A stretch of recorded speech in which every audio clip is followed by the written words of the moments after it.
afternoon. Welcome, everybody. It is Tuesday, May 5th, and this is the Board of County Commissioners work session.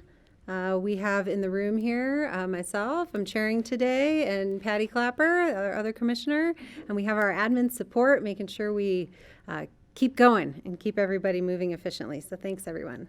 And then from home, we have Commissioners Steve Child and George Newman and Greg Poshman, and our County Manager John Peacock joining us remotely as well. So today we are going to start with a proclamation celebrating National Composting Week. So I'm going to stand up and go ahead and read this proclamation to everyone.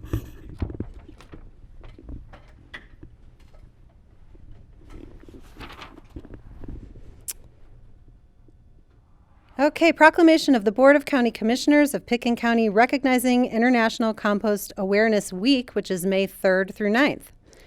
Whereas the Composting Council Research and Education Foundation, along with Canada, Australia, the United Kingdom, and other countries, have declared the first full week of May to be the annual International Compost Awareness Week. Whereas composting is a way of returning organic resources to the soil and is a way of conserving water during extreme drought or flooding conditions, reducing water consumption and non-point pollution, and a proven method of decreasing the dependence on chemical fertilizers and decreasing erosion. Whereas composting is an effective form of waste reduction, reuse and recycling, and since organic materials make up approximately 30% of the material going into landfills, composting is becoming one of the primary methods communities use to reach waste diversion goals. Whereas materials such as yard trimmings, vegetable cuttings, biosolids, food scraps, manures, and hay shavings have all been composted and converted into a beneficial product known as compost. Whereas communities, through their local governments, highway departments, soil conservation service and extension offices, and public works professionals, can have significant impact on clean water, soil, climate change, and landfill diversion by using compost for public works projects. Whereas composting creates green jobs in Pitkin County and the Roaring Fork Valley, and provides high-quality local materials for gardeners, farmers, and landscapers.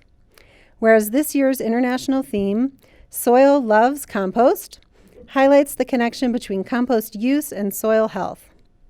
Now therefore be it proclaimed that Pitkin County values healthy, living soil in gardens and wild spaces as part of a thriving natural and built environment.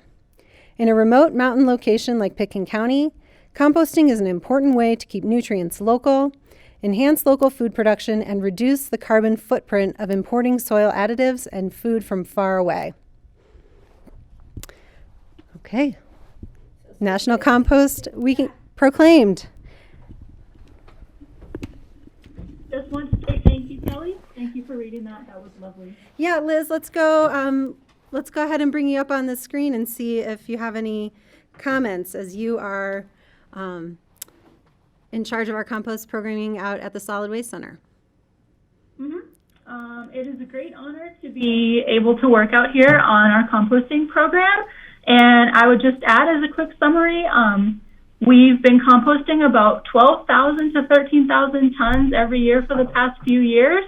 And we're very proud of our compost program and happy to be celebrating International Compost Week with composters across the world. So thank you for participating and letting it be known that the Pitkin County government supports composting.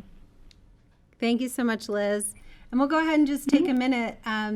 You had asked that us commissioners go ahead and send in some visual demonstrations of how we compost at home. And so we collected some photos, and we'll just take a minute to put that up as a slideshow. Great, thank you.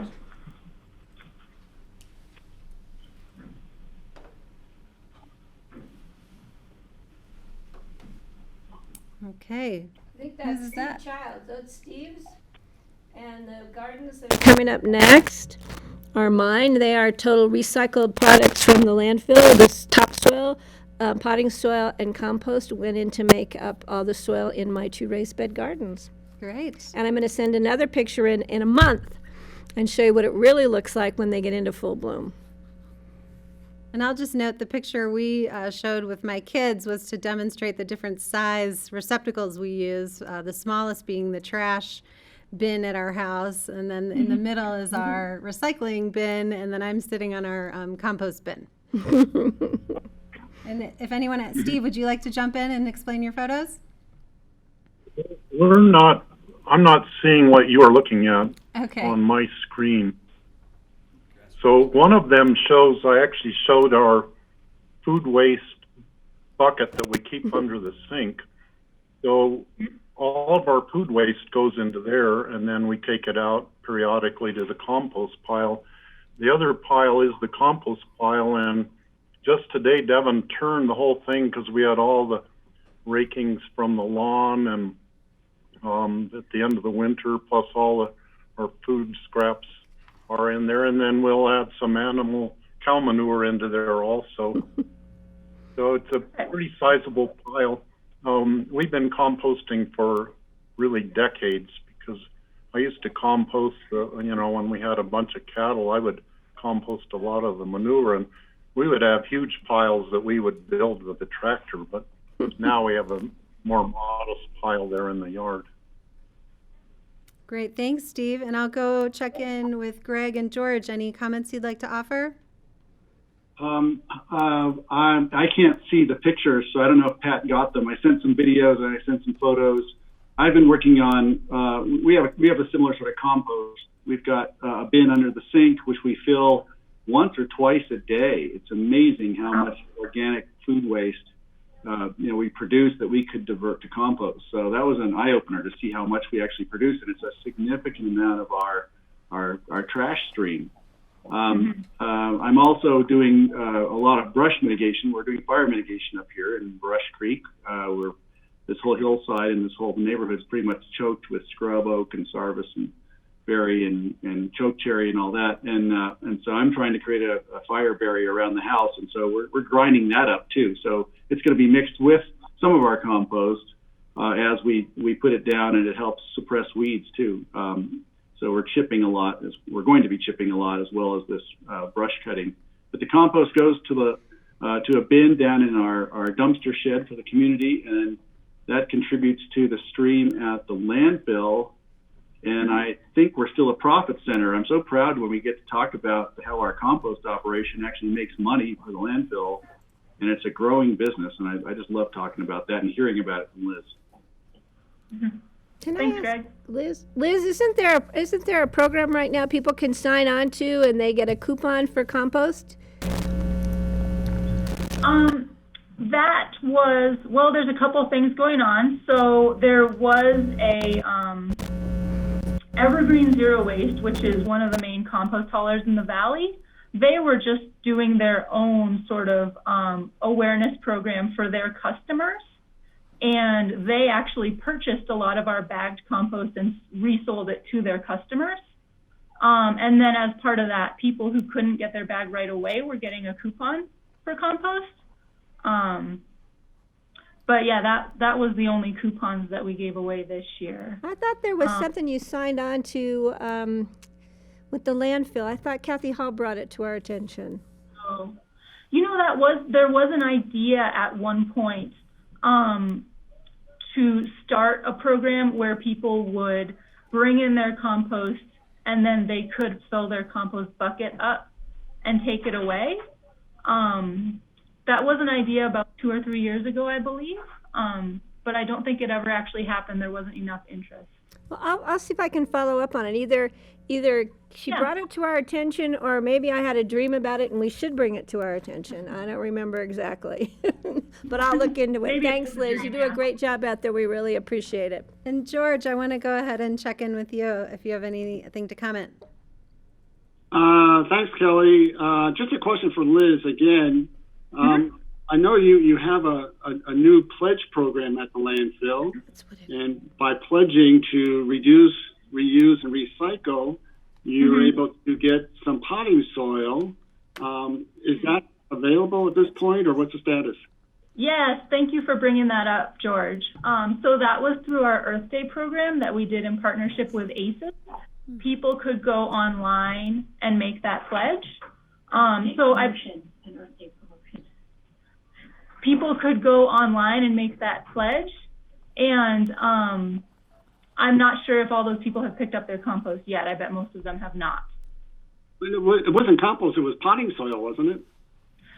Yes, but if they wanted to take a bag of compost, they could take a bag of compost or potting soil. They're both in 25-pound bags, and they're both $3.75 normally. Great, thank you. Mm-hmm. Liz, that's the program I was talking about. Okay. Yep, so thank you. All right, Liz, thank you so much. And, for all the work you do out there. Thanks to our haulers for running the program from residential curbside. Thanks to individuals who drive their compost up to the landfill. And, yeah, enjoy the week. Thanks, Liz. Thank you. Okay, moving on to our agenda is our box it in strategy regarding COVID-19, and our county manager, John Peacock, is going to lead us in this discussion. Thank you, Kelly. And Andrew, am I able to share my, can you click so I can share my screen?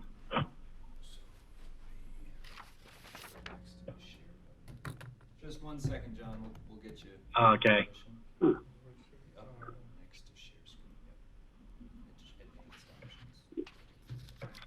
Bear with us for a moment while we deal with our new virtual world. Go ahead and try it now. Okay.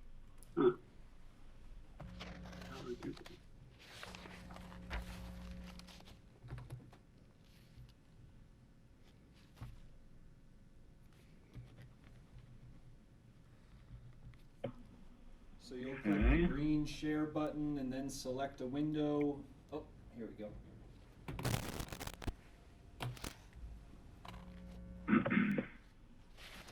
Of course, now my presentation will not come up.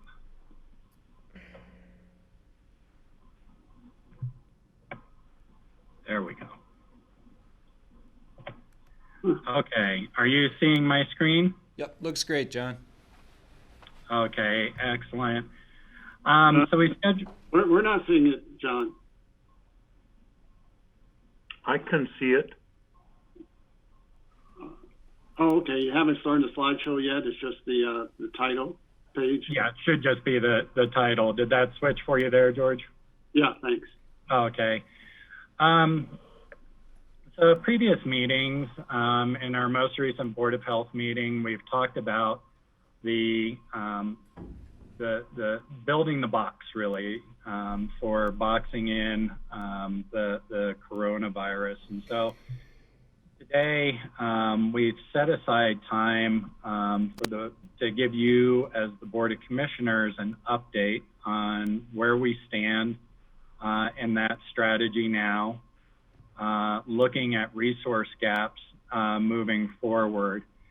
And then following the Board of Health meeting, we have a more detailed draft of the reopening roadmap, and it aligns to the state order and except in some specific areas. And we want to spend a little bit of time updating the board and getting your feedback on those areas, and then just have some time for board discussion. And so I know we've gone through this before, but just in case there is public watching, the COVID-19 pandemic is the most serious outbreak that we've faced since the 1918 flu pandemic. The virus was first detected in the United States on January 21st of this year. And since that time, it's already killed over 65,000 people, including 766 in Colorado and 2 in Pitkin County. And it's different than previous pandemics like the H1N1 pandemic that we experienced before, because as a flu, we had better infrastructure set up initially for testing. And also we were fairly quick to a vaccine. As we've experienced since the beginning of this crisis nationally, there's been a supply problem with accurate and timely COVID-19 testing. That's been getting better, which is good. And medically, there remains no treatments or vaccines. And so we really are medically defenseless in terms of eliminating the virus right now. Best estimates out there, or best case scenarios, is that effective medical interventions will be available in 12 to 18 months. And so until that is the case, until there's an effective medical therapy, we really have two strategies available to us. The first is really the blunt instrument of public health orders. And those public health orders are designed to slow or suppress the spread of the virus by through requiring physical distancing and also basically just reduced activities and opportunities for people to interact. In the absence of testing capacity and what we'll be talking about a lot today, contact tracing capacity to deal with the scope and the rapid spread of COVID-19, the public health orders were our main tool that we used, and they have successfully ratcheted activities down into a suppression strategy. The second strategy is, instead of dealing with it on a population-wide basis, is to meet the virus where it is and get it isolated. And that's the boxing the virus in and allowing us to resume more normal levels of activity and reduce the really significant social and economic disruptions that the broad-based public health orders cause. And there's really four essential actions around that box it in strategy. The first is you have to have widely available testing for all symptomatic individuals, and you need to have a quick turnaround on that testing so that you can quickly identify those who are infected, and you can get them into isolation so that they do not spread the virus to more people. You also need to then go through a process called, this is the contact tracing part, where you find everyone who's had contact with that infected person, because they are now at risk of also being infected. Those individuals need to be quarantined for 14 days, and obviously if they become symptomatic, they go into the testing and the loop starts. Again, this is really the strategy that you've been hearing a lot about, that South Korea was able to employ very quickly, and other countries who have had success in really mitigating the impacts of the virus. As a nation, as a state, and locally, we were not prepared for the scale or scope of this pandemic to employ this strategy.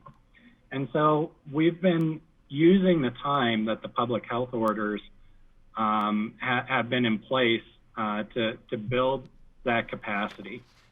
On the testing front, for the past week, we have had wide-scale PCR testing available at Aspen Valley Hospital for all Pitkin County residents with symptoms. Test results are coming back in 48 to 72 hours. We're still looking at options right now to continue to shorten that timeline. But when we came into the pandemic and testing capacity was really limited, those test results were taking anywhere from 5 to 10 days to return. In terms of our symptom tracker, as of the end of April, we had 445 responses.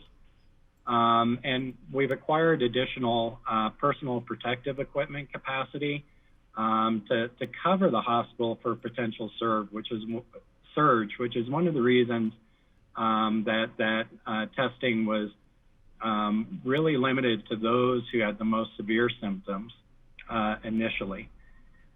We're still actively pursuing additional testing supplies from the state, and we're also continuing to constantly analyze new testing technologies that may improve. On contact tracing, we've used the time to really build what I'd say is a bridge or a temporary solution. We had one half of a FTE that is dedicated to epidemiology and contact tracing, and that's good for limited spread infections that we use this process for, like TB, or when we had the Ebola scare a few years ago. But the scope and scale of people affected or potentially affected by COVID-19, that, as we'll talk about in a few minutes, this is really not an adequate level of resource. So in March and coming in April, we've trained 11 contact tracers, employees from the city of Aspen and Pitkin County, who are prepared to step in and play that role. And I'll come back to why that number is so important for what we're trying to accomplish in a minute. We are still looking to increase our staffing for surveillance and monitoring active cases of COVID-19. And so, and along with that is, how do we build a sustainable infrastructure for the next 12 to 18 months? Because as more normal levels of activity are reintroduced, these employees are going to need to go back to their regular jobs. And then we need to keep developing just this community dialogue about why it's so important for people to share who they may have had contacts with if they do test positive, and to really support our contact tracing activities. Hey, John. In terms of isolation, can I jump in for a sec? I just want, I know you guys are moving 1 million miles a minute, and we received the presentation last night, or the memo last night, and the public would have received it this morning.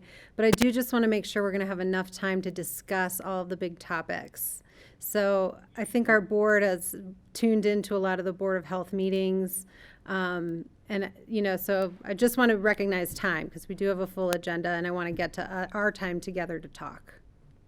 Okay. Well, I can go through this a little more quickly. I wasn't sure if everyone had tuned in. And then quarantine is the other part of that box. In the memo that you received, then one of the challenges in determining what capacity you need to have for both testing and for contact tracing is understanding what population you're actually serving. In Pitkin County, we have a census population of just under 18,000, but we know that our population has other significant components to it, including part-time residents, our visitors, and commuters. And if you look at low versus high season, our population tends to vary between 33,000 and 53,000, with an annual average population of 43,000. If you take out the commuters, our population ranges from 27,000, which is probably pretty close to where we are now, maybe a little less, to 44,000, with a average of 36,000. And the reason we look at these numbers is we are responsible for the cases that are in Pitkin County. So these are kind of the population numbers that we'd be looking at.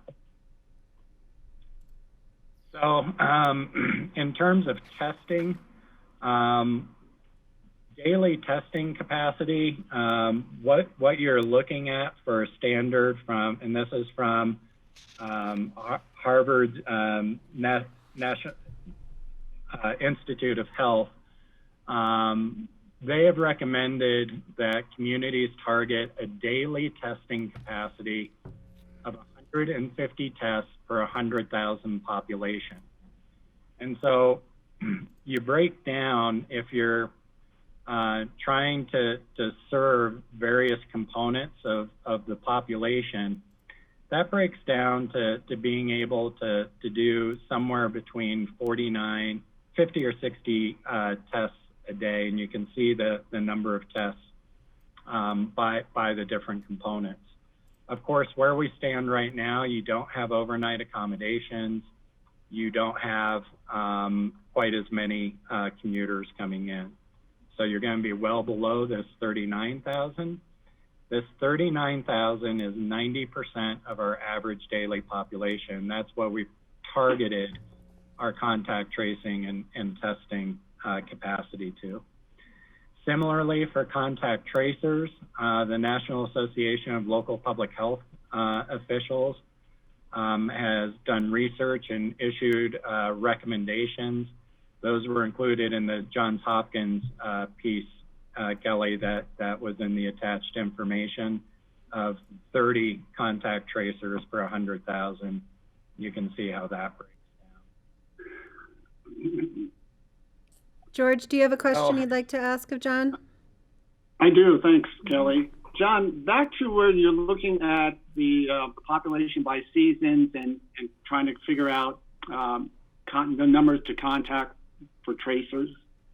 My question is, if we're trying to contact people and find out if where they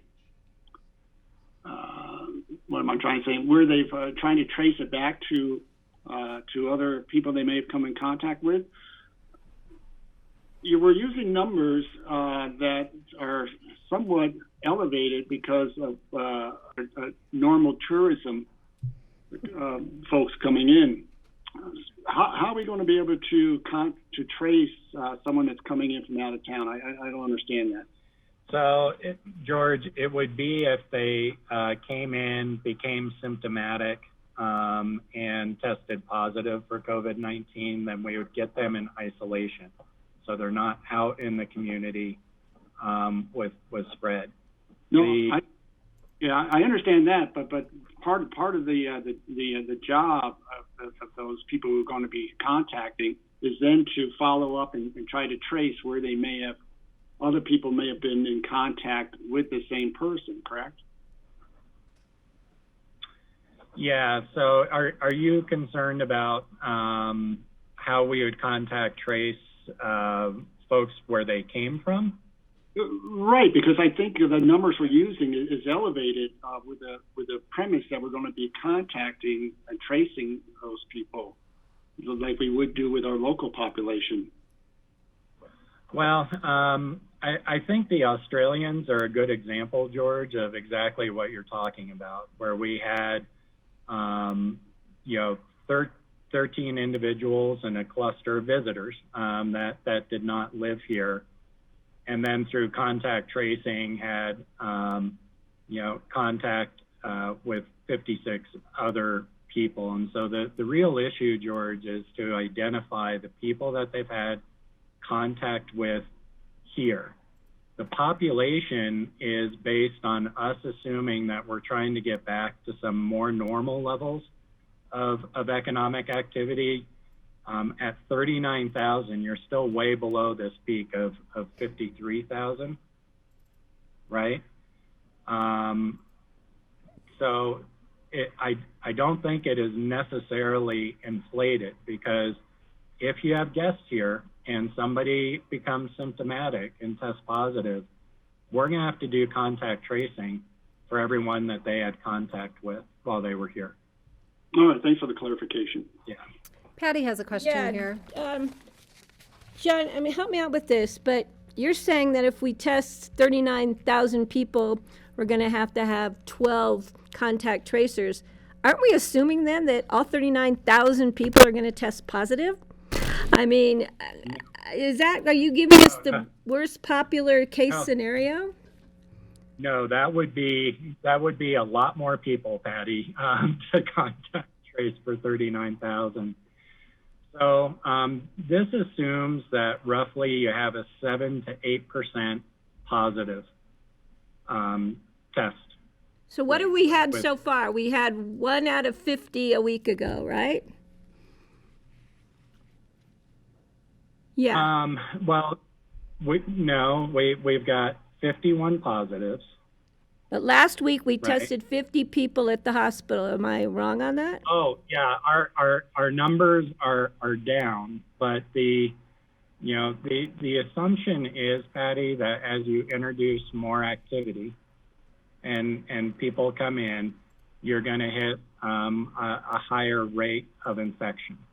And what you're seeing in countries that have done a lot of testing is around 7 to 8% of those tests are coming back positive. And so that's more the assumption. Okay, well, you didn't give that information in this graph.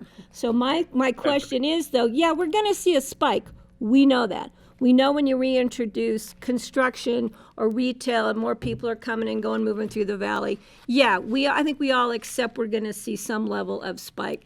But I just have a concern with hiring up, to the maximum worst case scenario possibility. I know you've given the analogy, well, you want to have all your firemen in the fire station just in case you have a fire, which I totally understand, but I don't think we have the luxury of doing that right now in this environment, economically or socially or emotionally or physically and health-wise. I think we need to be kind of looking at a level that is protective, but not going so far in one direction that we are taking our resources and focusing all in one direction without looking at all the other issues that the Board of County Commissioners has to look at. Well, I'll take a little bit deeper dive for you guys, and I totally understand where you're coming from, because obviously we've had a huge economic shock that's going to be reflected in our revenues also. And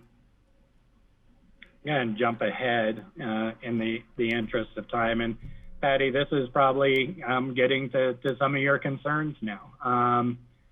That the real challenge is you have high and low seasons, and so you have a population that will vary between 27,000 and presumably 39,000 with continued social distancing requirements as long as COVID-19 is with us. And so it's how do you design a staffing model that can flex so that you're not having too much capacity during the high seasons, but you have enough capacity, too much capacity during the low seasons, but enough capacity during the high seasons that you can ensure a really robust contact tracing infrastructure. So using that 30 contact tracers per 100,000 in population, that would lead to the need for 6 contact tracers and 2 contact trace supervisors to serve that base population of around 27,000. You'll need to add another 4 as population surges, and so this pro forma basically shows the need for part-time, basically hours of contact tracers to fill in that surge capacity. In addition, we'll have a need for a public health subject matter expert, really to stay on top of questions, concerns, and the broader epidemiological questions associated with contact tracing. The second half of this then really has to do with the consumer protection side, because throughout until there is a successful medical intervention, there is going to be the need for amended public health orders. There's going to be the need for ongoing education by different industry, and there's going to be the need for really inspection. I'd almost view this like a food inspection program. So that would be another public health subject matter expert. We'd estimate the need for 2 consumer protection specialists, and then admin assistant data managers to support both functions. And so that really brings you to capacity, really 14 in the low season, flexing up to 18. And it does, Patty, to your point, have significant costs associated with it. 12 months of this staffing model is just under $1.3 million. 18 months is just under $1.9 million. And if you broke it down by year and appropriation, it'd be $639,000 in 2020 and just under 1.3 million in 2021. And I'll stop there for a second because I just went through a lot of data. Yeah, John, I just want to check in. This seems like a good point to discuss this portion of the presentation as opposed to waiting until we get through the phasing conversation. Yep. Okay, so I want to check in with the board on questions on the contact tracing staffing model and what you've heard so far. George, do you have a question? I do, thank you. 2 things. John, the study that we're using, 30 tracers needed for every 100,000 in population. I wonder if they're looking at urban, highly dense areas, and that may skew it a little bit in terms of our community. You know, George, the board has representatives on it from rural counties. In fact, Karen is a board member on that national association. And it seems to be kind of a middle of the ground recommendation. Tom Frieden, who's former CDC director, had pointed to countries that are more urban, like what China did in Wuhan. They had 1 contact tracer for every 1,000 in population, which is a higher ratio in those urban areas. In some of the more rural countries, they've had less. I think the recommendation generally is for in urban areas during normal times, 15 contact tracers per 100,000 population. So this number actually seemed to be vetted between different extremes. You know, if you're going with you know, there are other models that would suggest that 12 could be 18.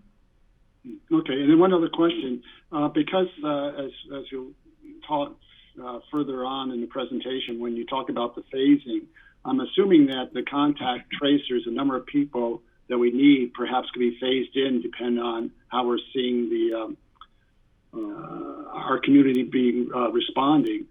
I'm just curious, are we able to utilize volunteers to aid in this process and cut down the paid staff? You know, yes, as long as the volunteer capacity is reliable and immediately available. And so there are real challenges, obviously, with that. And so, but yes, some communities are using volunteers. We need to have the infrastructure, though, to be able to train and oversee. And so quality control becomes more challenging when you're doing that.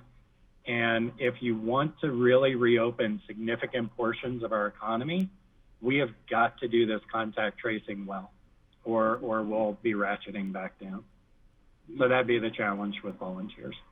Yeah, I think it's something we should be looking at. Even if we could find 2, 3, or 4 who are committed. I mean, you used the example with the fire department. Well, the fire departments are volunteers, and they're not all at the station. They're all over the county, but when they're needed, they get called in. Mm-hmm. Yeah, and I think that's what's good about this cadre of really city and county employees that we have trained to do contact tracing is obviously if we have a major outbreak, we can draw for surge capacity on those resources too. All right, thank you. Steve, go ahead with your questions. Okay, thank you. John, another thing that I would think of as a point of contact between our employees and people visiting here would be a place like the airport, where people are getting off a plane. They might be symptomatic, they might be feeling crummy, they might have a fever. If we could allocate some sort of resources to that, maybe it would be people already working at the airport to kind of screen the people getting off the planes. And as we open up, when we get restaurants and some lodging open, there will be people coming here just because it's a nice place to spend the summer. Even if we don't have the music and the different big events, there will be people coming here. Some of them probably will be bringing the virus with them, maybe unknown to them, but how are we going to track those people? And do you see that as part of this contact tracing process? Yeah, I mean, there are going to be some key areas where we're going to need to have, I think, a lot of cooperation to make sure we're quickly identifying symptomatic people and getting them isolated as quickly as possible, Steve. The airport right now is actually probably not a significant vector. There are not a lot of people coming in through the airport right now.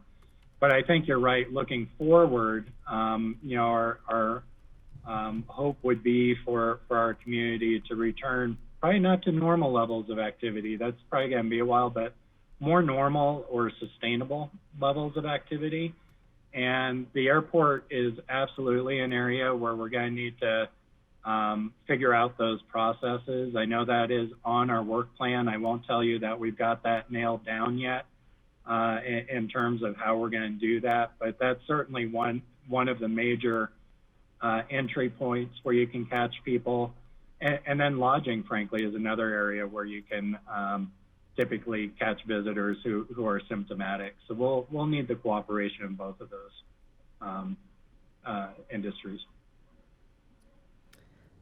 Let me check in with Greg real quick. Greg, do you have questions on this topic or thoughts? Yes, I'm just looking. I'm thinking that I'm seeing a lot of information coming out about digital platforms that can possibly assist with data management, contact tracing, getting SMS and text message systems that give us real-time data on how the population is doing. And I know they've launched these in other states, and I'm just wondering. I'm expecting that will come with a price tag if we decide to pursue something like that, and I don't see a budget for that. So I'm just wondering if there are going to be some additional costs, regardless of how many people we hire. Are we also contemplating IT support and the costs associated with that, whatever form it comes in? Yeah, so Greg, I think that's a good point. We have not we've anticipated kind of equipment costs and IT costs from that perspective. We have not necessarily incorporated purchase of an app. Our understanding is that the state of Colorado is working on a solution that may work for us. And actually, we're seeing a lot of we're hearing about a lot of options that may come at low cost. I know our BITS department has been keeping abreast of those.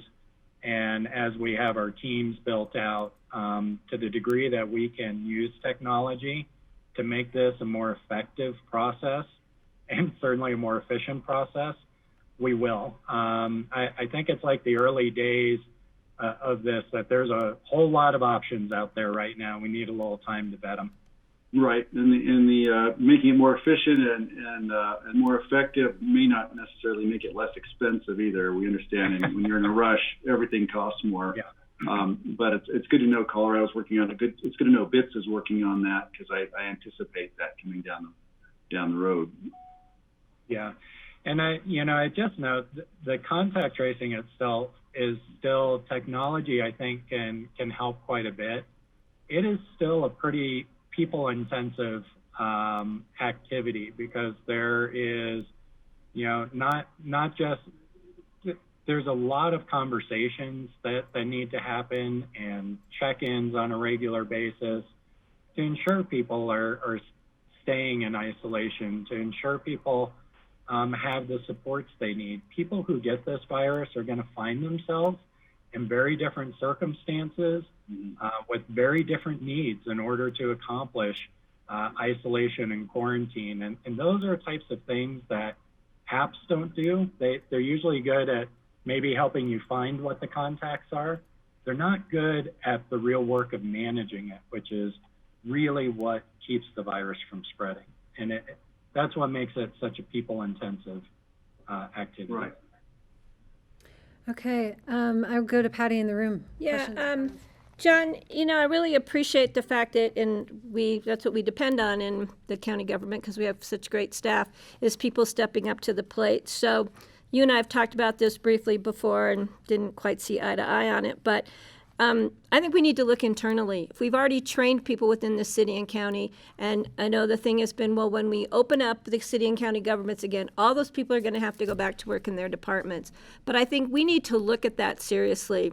Just like we did in the 2009 recession, we had to go to each department and say, we need to make budget cuts because we have to absorb this huge economic impact. And I think we should really, like George was saying with volunteers, we should really look at utilizing staff members.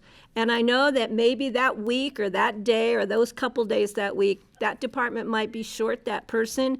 But that's something, if that person got sick themselves or had a dentist appointment or had a family health issue that they had to leave the department, that department would figure out how to cope with that one staff member not sitting at a desk working, say, in finance or the clerk's office or whatever department in the county. And I think we really need to start think about utilizing our in-house staff to help us out in this situation. Because to take a hit, and I know we can find the money somewhere, of $1.3 million or to $1.9 million, it's going to be huge in light of the fact our economy, our revenues coming in are going to be drastically impacted. So we need to find a way, just like we would respond to a recession, how we're going to deal with this as a county, as our staff in-house, rather than just saying, well, we're just going to hire 13 people from outside and put them on the payroll. I'm not sure I can go there with that. I think there's some positions like an administrative clerk to help with data, and maybe one person who's a public health subject matter expert, or whatever we're calling them. I think there's some wiggle room in there, but to just start out with, we need to gear up 14 to 18 new staff members without looking internally first is not the right way for us to go. I really have a concern about that, and where we're going to be in the future within the government itself, outside of the virus, where we're going to be economically and how we're going to get through it. And I think we really need to look at that. The other thing, too, is there is some information in here about, we're going to have, within 6 hours, we're going to have to get that person into isolation, and therefore we're going to have to jump on it. It's my understanding that everyone tested now puts themselves into isolation until the results of that testing is known. So therefore, they're already in that isolation, self-quarantine loop. They only get out of it if they test negative, but anybody who tests positive they're already at home and isolated. And correct me if I'm wrong on that, but that's my understanding about the testing protocol. So I think there's a lot more we could be doing without having to just say, fund these multiple positions. I think we need to really be looking hard at our opportunities and options within house. Okay, thanks, Patty. Steve, sorry. Patty, sorry. ahead, John. Your meeting, Kelly. I'm going to have Steve jump in with his question. Go ahead, Steve. Yeah, I'm tagging on to what Patty said. I was thinking kind of the same thoughts. It really is a bigger budget discussion. I think there are quite a few unfilled positions in the county right now that we're not filling them because we're not sure of where our budget's going this year. But if we do have to have a reduction in force, we definitely, I'd say, take the people who their position is being eliminated and offer them the opportunity to be one of the contact tracers. Or if we could even solicit amongst all the departments if they feel like they could do kind of a bare bones operation just to get us through this period, and we're able to give up a person to be a contact tracer temporarily. I think we should do that. It's following along with what Patty said, to use our in-house people first before we go outside looking to hire additional contact tracers. I also have a couple of questions, John, just to help me understand how we've stood up this team so far. What departments have we pulled people from? Yeah, so it's a combination. Some are law enforcement, and so and I think a large number actually are coming from law enforcement in the city, and that is probably one of my bigger concerns as more activity is reintroduced. I'm not sure that's as optional a resource. I'm trying to remember the county departments. I don't have it right in front of me, Kelly. Not enough screens, I guess, but we have trained from some other county departments. I think those may be a little bit more sustainable. And then we've also had some support and partnership through community health services to build that capacity. And then another question I have is, we know our public health department is young. What would a comparable kind of mature public health department staffing in this realm look like? If we were trying to think ahead for like a measles outbreak, what would that look like? Because I do want to think about this in terms of, how do we build stronger, and how do we build capacity that doesn't just help us here, but can help us, so we're not scrambling in the future, and think about that too. So it would help me to just understand, if this were an ideal team to start with, what would we be starting with? Yeah, so according for the epi and contact tracing, we would probably really be closer to 2 or 3 on an ongoing basis. But this pandemic obviously has a much broader scope. Sure. What we can bring back, Kelly, too, is there was the study that was done about public health, and we talked a little bit about it during the budget in terms of what they saw the local kind of ongoing staffing being. And I think that would be a good starting point, because we're definitely much lower than that going into the pandemic, as were most counties. Mm-hmm. But that, I think, provides a good baseline. I will tell you that this is surge capacity, particularly related to COVID-19, though. But we can certainly do that comparison with the study that was done last year for public health. And then finally, John, in all of my own hustling to get funds and reimbursement and all that for us, this to me is the area where I think we're most likely to get reimbursed, is testing and contact tracing. These are proven public health strategies. These are the commitments that we're hearing with regards to, what would be reimbursed through FEMA or the CARES Act or from the state. So you know, I know that we can't say, okay, we pay this out and we'll get this much back right now, but I do want to just have an understanding of, you know, how long will our emergency declaration go for that would let us be eligible for these type of reimbursements when we're looking at a 12 and 18-month payout? Well, I think you're going to probably keep those, I would imagine, until there's either a medical intervention or, you know, herd immunity has been achieved and it's no longer a significant threat. I don't see us coming out of that, those emergency declarations. Now, that said, CARES Act funding, we have received no guarantees of CARES Act funding at this point. Jurisdictions of 500,000 or over were 5 counties in Colorado qualified for that funding out of 64 counties. So there's still conversations, I believe, happening at the state level as to whether the state may voluntarily provide assistance to local government for COVID-19. Bless you, Greg. But no worries. That's not a good sign. But we have not had any indication that those dollars are coming from the state. The last federal bill had no funding for state and local governments. There's conversation about potentially the next bill having funding for state and local governments.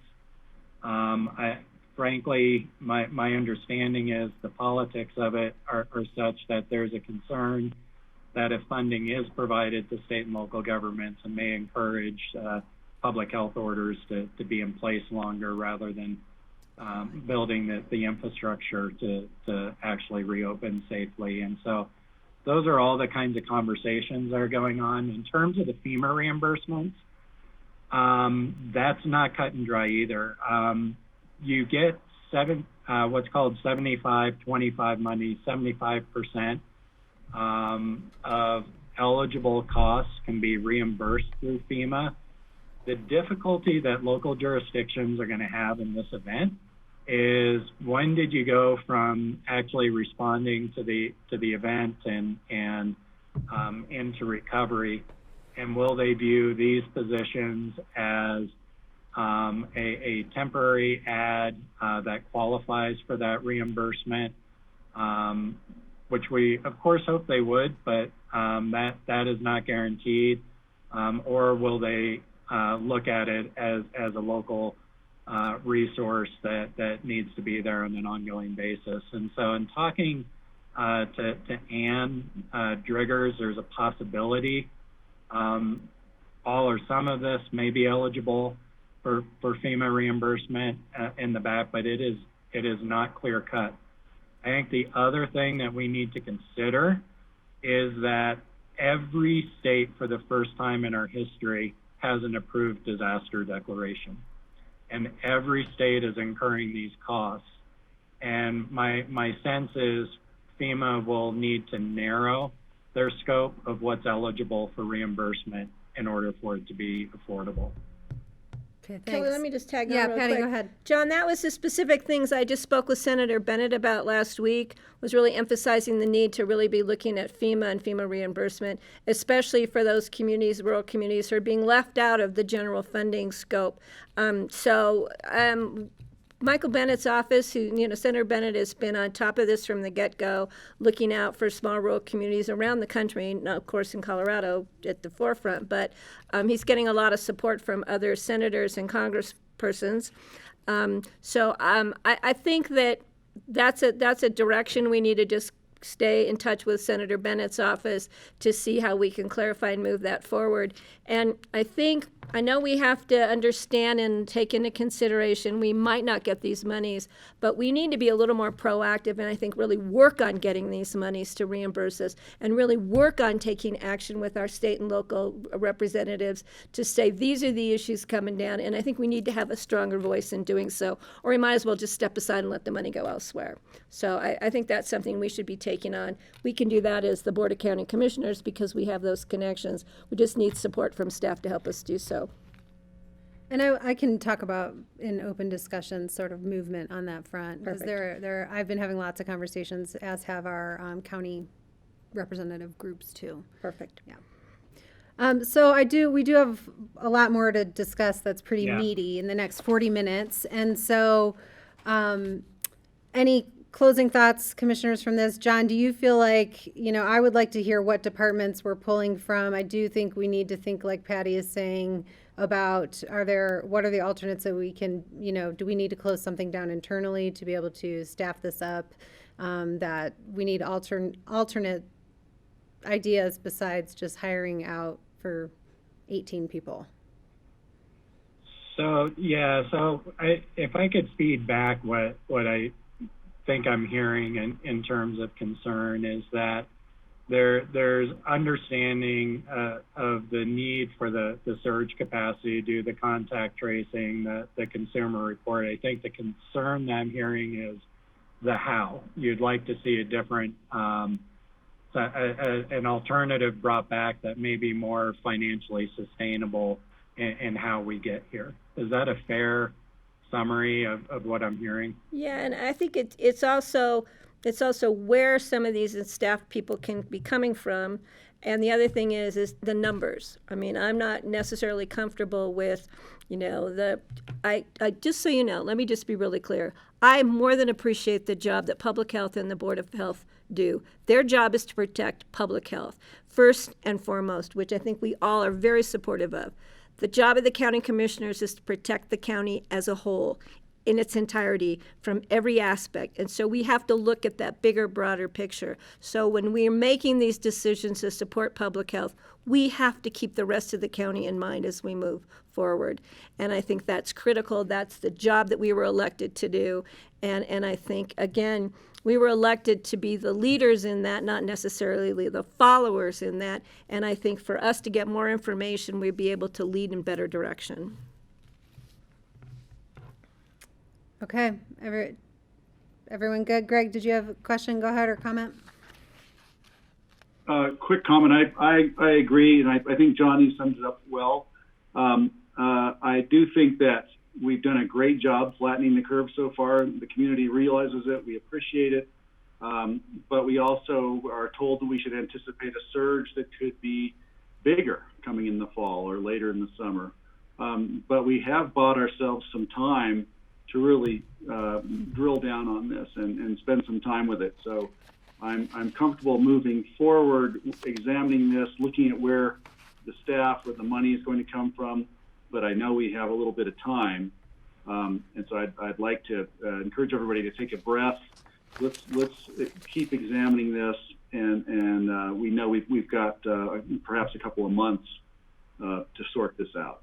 I'm hoping I'm right. I wouldn't say a couple of months. I think to have this infrastructure, it's going to take a little bit, regardless of what solution we come up with. Whether it's retraining, moving, whatever it is. It is going to take some time to build this bench and get people trained. It's not something you can just bring somebody in, sit them down, and say, "This is your job now." And so. I do think we're going to need to make some decisions and get some direction fairly quickly so we can build this infrastructure and safely try and resume some normal levels of activity. But I think what I'm hearing from the board is you need to see some alternatives that are more sustainable going forward. Okay, I think I saw Steve's hand first, then George. Okay, thank you. I see this as really an important part of opening up our businesses again, because there will be more people coming down with the virus. And we're probably going to have to live with this for a year or two, probably looking at it realistically. In order to open up the businesses, and there's a huge amount of pressure from different parts of our community to allow their industry to reopen, we're going to have to learn to live with the virus. And part of learning to live with it is having the contact tracing in place and having a really workable system that we can find people who are sick, isolate them, find people who they maybe have passed the virus on to. So I think we're on the right track. We need to do it as soon as possible within what our budgetary limits are and our constraints that we have. So I urge you to pursue all these different options we have, John, as quickly as possible. Thanks, Steve. George, go ahead. Yeah, thanks. It's more of a sidebar comment because, as Steve said, we are hearing more and more from businesses who need to reopen. We want to try to get our community back where we can do that. But in terms of the long term, I think our goal is to ensure that Pitkin County, Aspen, and Snowmass are going to be safe places to come to, and because that's where our business comes from, the outside. And the more we can do to assure that happens, the better off our economy is going to be in terms of bouncing back. I don't see a lot of people who are going to want to go to New York City, right? But we should be able to handle this and ensure the public that, yes, Pitkin County is a safe place to come to and visit because of all that we're doing. And I think that's important to remember. Good segue. Okay. So All right. funny, George. Can I go to the next slide? Because that's Kelly, are we? Yeah, we're good. Let's keep going, please. Thank you. Okay. So this is draft. There's some work being done today with representatives from the business community on what I'm going to talk to you about. But in your memo also and earlier this week, there's some preliminary discussion with the Board of Health. Incidentally, there is going to be another Board of Health meeting this week where we'll talk about this roadmap and potential timing in more detail. And so what I wanted to do was a high-level overview because there is a lot of information, but the key recommendations from the Board of Health were to really begin aligning with the state's safer at home order with the exception of a few areas. And I'm going to talk about those in a second. But and the safer at home order is another level of really beginning to loosen our public health orders as we have, as everyone knows, done a really good job suppressing the virus. And so it starts with 5 commitments and five criteria that need to be met in order to move through the roadmap.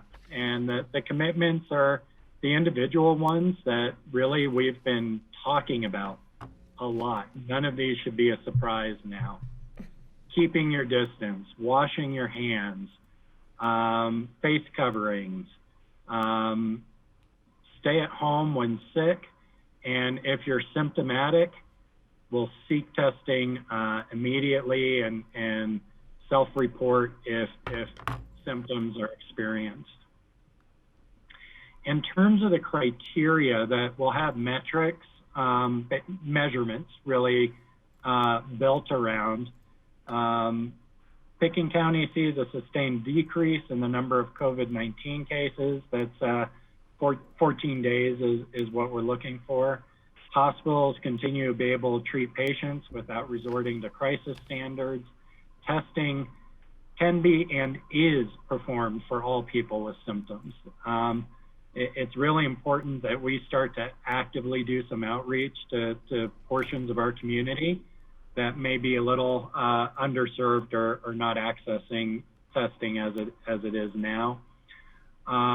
Active monitoring, that's the contact tracing, and then clear protocols are in place and evolving as our knowledge of this virus evolves, that require physical distancing and helps businesses successfully reopen. And so there are a ton of these slides. So what I am gonna focus on is our current public health order is in gray. On May 9th, we are proposing to go to what we're calling phase 1 reopening, the green, which is really aligning with the state public health order. And there are going to be some exceptions, and I've marked those with one of these blue arrows here. And really, I think what we need feedback from the board on right now is we're not going to change the state's public health order, but it would be good in those areas where we're looking at deviating from that to have some conversation. But then also looking at the phases then of reopening. So phase 1 is aligning with the state's public health order. Phase 2, which we would move to if those criteria are met, would be increasing the group and gathering sizes and introducing some new activities. And then phase 3 would be a more significant loosening.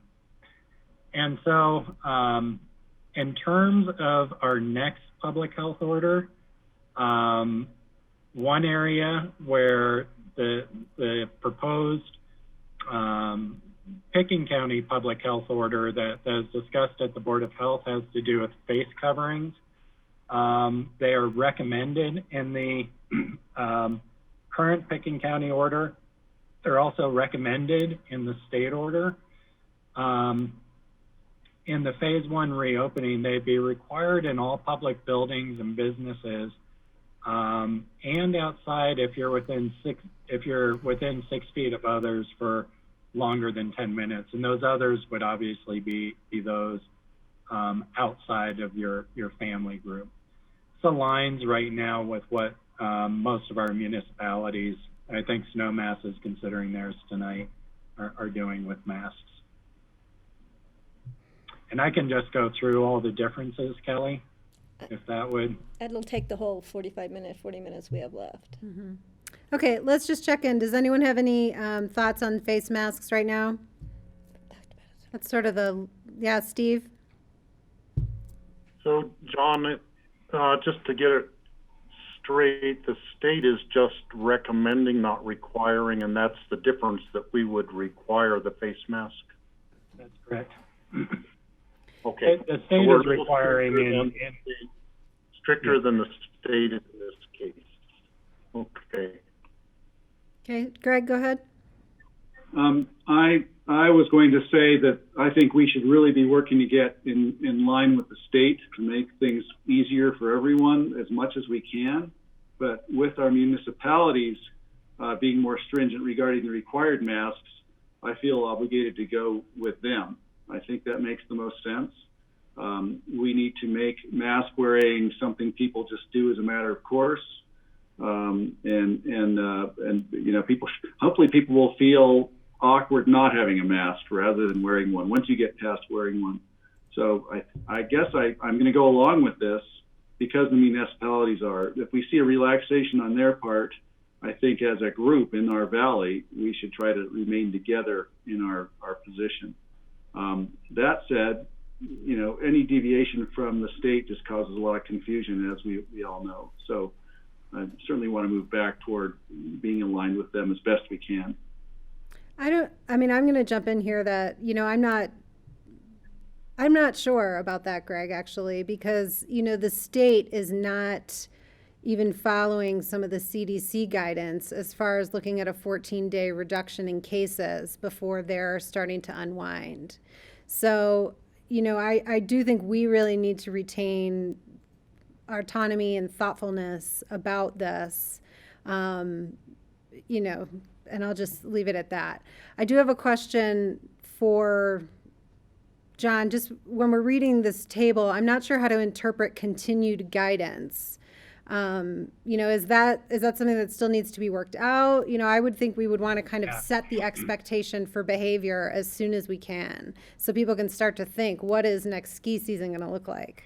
So if you could explain that, please.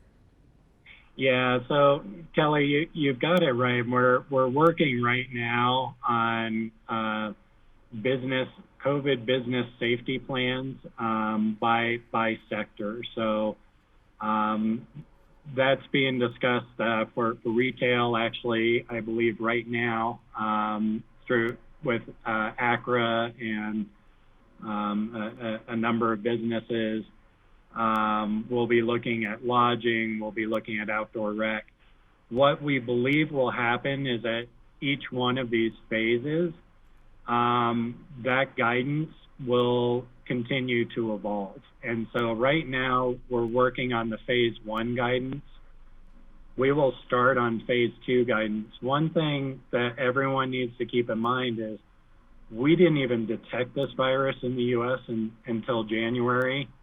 And so a lot has been evolving about what guidance is, whether it's coming from CDC or CDPHE. And so the phase 1 guidance that we're working on now will be a baseline. And we would anticipate continuing to work with these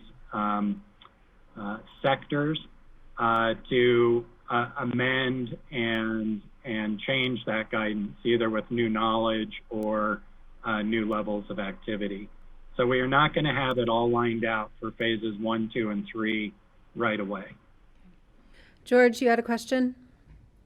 Oh, just a comment. I support being a little more restrictive. You know, when you look at what governors are doing in states around the country, they're making decisions, I believe, more on a political rationale, trying to address all of the different constituencies. And I think it's important that we do the same locally and acknowledge that our situation is certainly different than other communities around the state. So I believe that, as Greg said, we should have consistency, and we should have consistency beginning with our municipalities and counties within the Roaring Fork Valley. Thank you. Patty, go ahead. Yeah, you know, George, that being said, in light of the fact that so many, well, majority of our retail businesses, restaurants, lodges, retail, are within the municipalities, not within the county, I would anticipate that the city may choose to start wanting to step up the reopening of, for example, restaurants with the 6-foot distancing, with the same kind of protective parameters as we're doing right now with retail. And that may come sooner. My concern is, so if that happens, where do we then follow in on that, since the city has police power and they obviously can do things above what the Board of Health or our health department recommends? And the other question is, in light of the information we're hearing, it's very likely, if we continue to keep on the pace that phase 1, phase 2, and phase 3, we may end up losing 50, 75% or more of our locally serving businesses, our local businesses within this community. And then we, as the Board of Commissioners, need to look at that economic impact as to then how do we recover from that. Not to say that public health is not a priority, but in light of that, we have to have some kind of thought process that includes protection of public health into protecting economic sustainability in our community, because the impacts of the economic sustainability or lack of sustainability is going to be crucial and devastating if we don't pay attention to it now. I think there should be some discussion. Do we stay in these silos of the green, the blue, and the black, or maybe there's some areas within those that make sense based on the numbers of tests that come back positive, which, John, I'd like you to fill us in on the latest data on that before we leave this meeting. And to where we're going. Do we have to wait 6 weeks to make a decision, or 4 weeks, or 8 weeks? Or are there some things we might want to be able to take into consideration sooner than that? John, I know you don't agree with me on that, but. No, not necessarily, Patty. So why don't I just talk about timing, because I know you guys have the memo, and that's been a big area of concern. But based on how we're currently performing on those 5 criteria, the phase 1 we'd go into this week. And really the big difference there is going to be the reintroduction of non-essential retail. And we're still in off season, so we're not expecting that there's going to be necessarily a whole lot that reopens, but probably some with safety guidelines. Given where we're at with testing, because we have been performing more testing of mildly symptomatic, and we're not seeing a big push in cases, that would put us, I think there's some decisions here on phase 2, and we'd like to talk to the Board of Health about these this weekend, or this week, Thursday. If you go with the 4-week, kind of the minimum between guidelines, you'd be moving to that blue phase, which would be lodging, restaurants, all with social distancing guidelines and such, opening on the 6th. Or if you align with the state order, which runs through the 27th, just past Memorial Day, that would be another option that right now the data would seem to support. The state order will supersede ours. And Patty, to your point earlier, the municipalities or the county can be more restrictive, but not less restrictive. I'm well aware of that, John, well aware of that. Okay, I wasn't sure from the earlier comments, yeah. And then phase 3, then the bigger reopening would probably be 6 to 8 weeks out, which would be July 18th to August 1st. So just to give you guys some. So John, to help focus our conversation, we have 20 more minutes. The topics that you think, can we focus on the topics that you think are going to require most deliberation? Because I think our Board of Health members will need some of that direction before Thursday. So I think there's going to be 2 or 3 conversations that pop up. The first is, when do we look at this move from phase 1 to phase 2? I think there is legitimate arguments to align with the state order, which would have us going to the blue level on presumably the 27th. So have our current public health order run through the 26th, or the 4 weeks out to June 6th. We do not see the data coming where we'd be on a 6 to 8 week kind of time frame. So the timing of those moves is going to be one thing that I think is going to be a topic of discussion.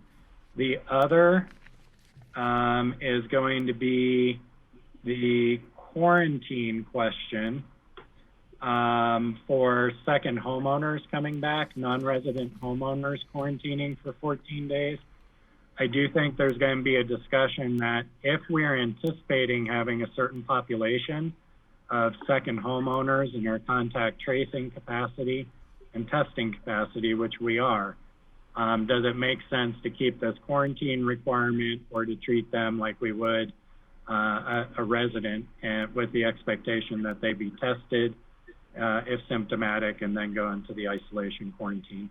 Those are the things I think are going to be most heavily discussed.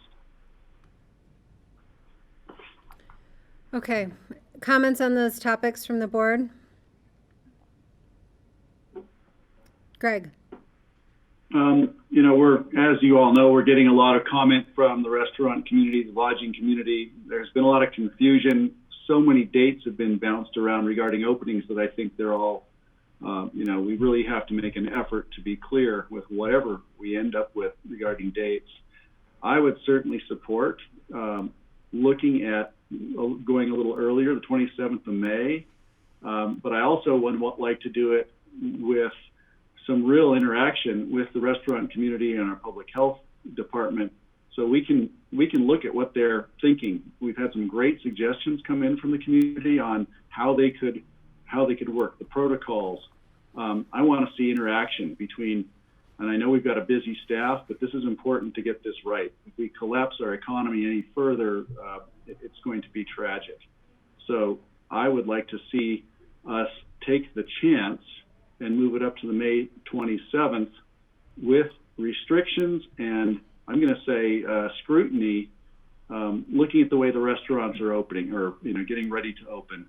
If they can phase openings, if they can work on expanded outdoor, there's some creative ideas on how they might be able to work. This may be the summer where we take the traffic out of downtown Aspen and open up the streets for cafes and things so people can separate and we can still have an economy. I think those sort of things, we're obligated, I feel obligated to hear what the community is telling us and to work with them on this. It's been impressed upon me, and I think everyone else, just how grave this is.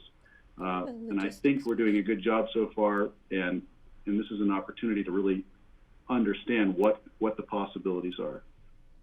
Patty has a question. Yeah, I just want to get it so the public is clear. What the Board of County Commissioners' role is in all of this. That it's my understanding, and John, please correct me if I'm not getting this clear or stating it clearly, is that by the state that gives authority to the Director of Pitkin County Public Health to issue these public health mandates under the guidance or authority of the Board of Health, which is an appointed board, a Board of Health. The Board of County Commissioners just weighs in on those, can give recommendations to those. So for the public to know, and the public keeps contacting the Board of County Commissioners, we can give advice and recommendations to the Board of Health, but the Board of Health is really the one who sets the public health mandates. Is that not correct? Yeah, Patty. So the Board of Commissioners appoints the Board of Health, and then the Board of Health is vested with certain authorities, and that includes the approval of the public health orders. The county does have a voting rep and an alternate, as you're well aware, yes, on the Board of Health to have our voice there. The public health director also has independent authority to issue the public health orders so that they can be issued in an expedited way to address a public health emergency. Right, thank you. Just so the public is aware of that. George? So what I would suggest is, well, first of all, we need to be nimble and flexible, obviously, because we don't know what the future holds.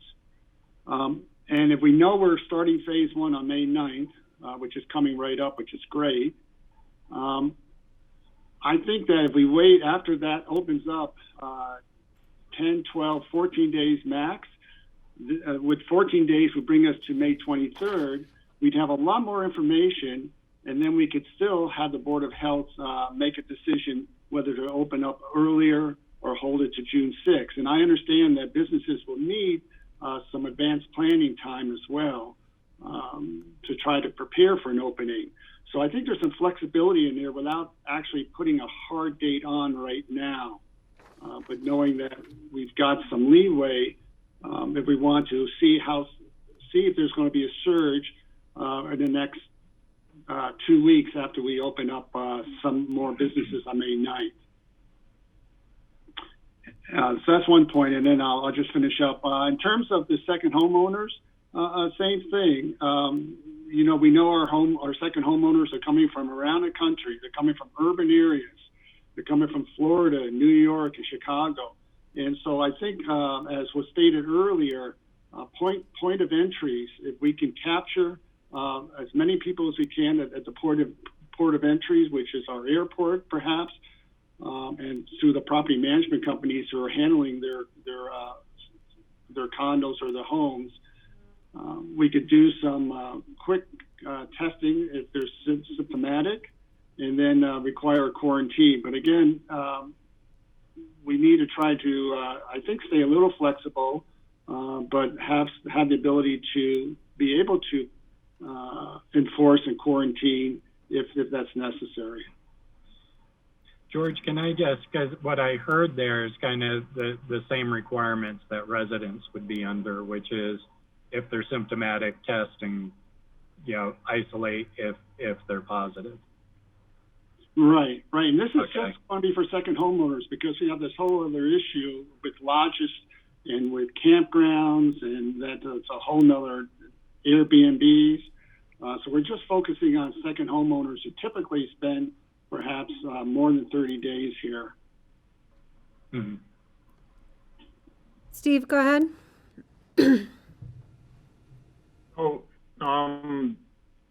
I could see allowing the restaurants to open on around May 27th. I think a lot of the anxiety has been that the dates have been uncertain as to when lodging's opening. Maybe the restaurant date was more firm at June 6th, but I think that's still flexible if we still haven't seen a reduction in number of cases, that would be extended further into the future. The community's done a terrific job. We've been number one in the whole country on people really not traveling around, squashing the curve. We didn't just flatten it. They did an awesome job on squashing the curve, and we need to put some trust in the community that the restaurants will have really follow the guidelines and do a really good job of it, because people have shown that we can do a good job. And I would really like to repay the community to have some trust in the different industries that they can reopen. They have these guidelines they absolutely have to meet. If they don't meet them, they are going to potentially be shut down again. And that's the threat that we would hold over them. But I think being able to set a firm opening date right now or this week by the Board of Health would be really helpful for the long-term planning for the industries. Same way for the lodging industry. I mean, I noticed on our phase one that the lodging industry can open to a small degree on May 9th for local residents, for emergency, for essential business kind of things. If we could set a firm date sometime in June instead of this nebulous thing, somewhere a 4 to 8 week kind of a period is hard for them to plan for. But if we could make a definite opening date that they can plan for, they can really work on getting all of their precautions and their guidelines and any structural changes they need to have in place to reopen on that date, I think they would do it because it's in their interest to be able to reopen. The community would respond to that, I think. Thank you. Yeah, and just in case I wasn't clear, we were looking at, between those levels, reintroducing activities in parallel. So once you reach that next phase, it reintroduce the restaurants with the guidelines and the lodging. We do think a lot of these are probably going to need to go hand in hand in order to be successful with each other. So I'm going to weigh in. Steve, did you have another question? Well, I just wanted to bring up the fact that there's been communication with other mountain community county commissioners wanting to know what are our reopening dates and wanting to have some coordination amongst the different counties. So I think it would be worthwhile to look at what other counties in the mountains of Colorado are planning to try to coordinate with them, at least to some degree.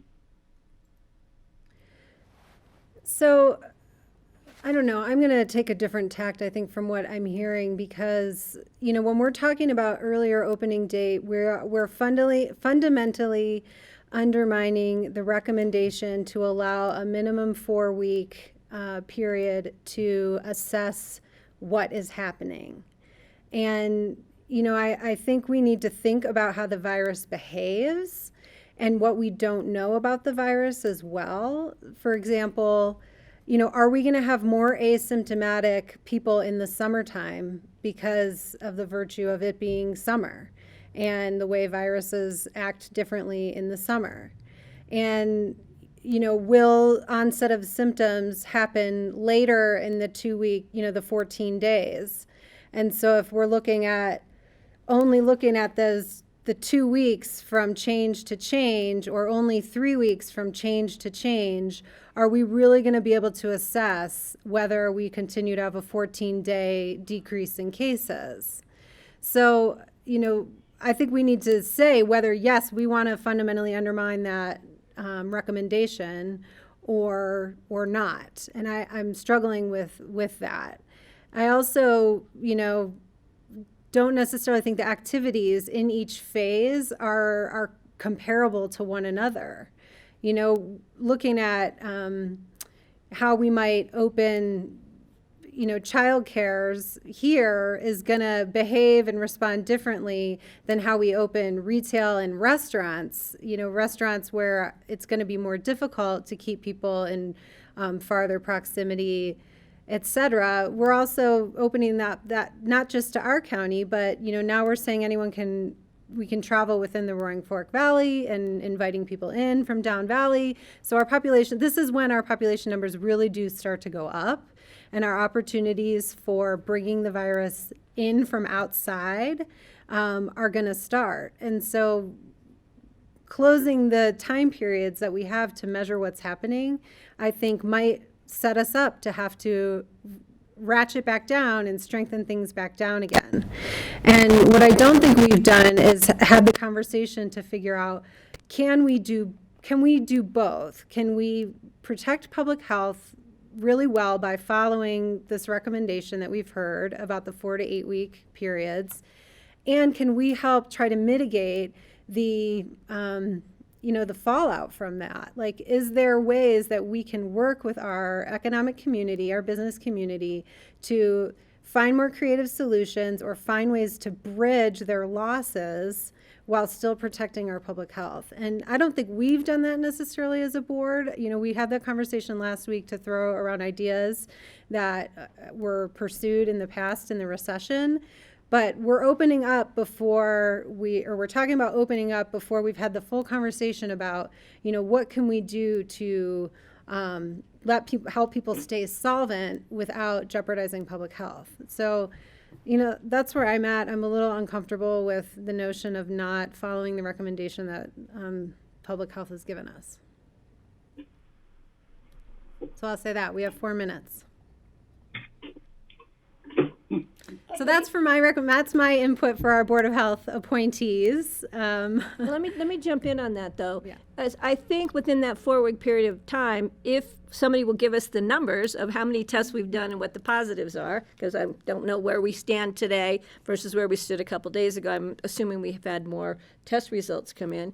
That gives you some kind of trend. Okay, we saw 1 this week. We saw 5 since we opened construction. I'm just bringing up numbers. So I think we would have some kind of inkling or some kind of idea by tracking the number of tests done, the number of positives as we open up businesses, which construction was the one we just recently opened, which would give us some kind of a insight. I know that's the global approach, but the time matters. We've only been open for construction for 6 days. Well, no, but we may see cases at the end of the week that we didn't see at the beginning of the week. But I'm trying that to time matters. say that we will see a trend, I think, within that 2 to 4 weeks. So we won't say, oh, at 2 weeks we didn't have any, but we had 3 more or 4 more and we only had 1 the week before. So I think that'll all be taken into consideration rather than we know how long it takes the government to work. So if we wait for 4 weeks to get all the information without starting to think about things, it'll take us another 2 weeks to think about it and another 2 weeks to do anything. So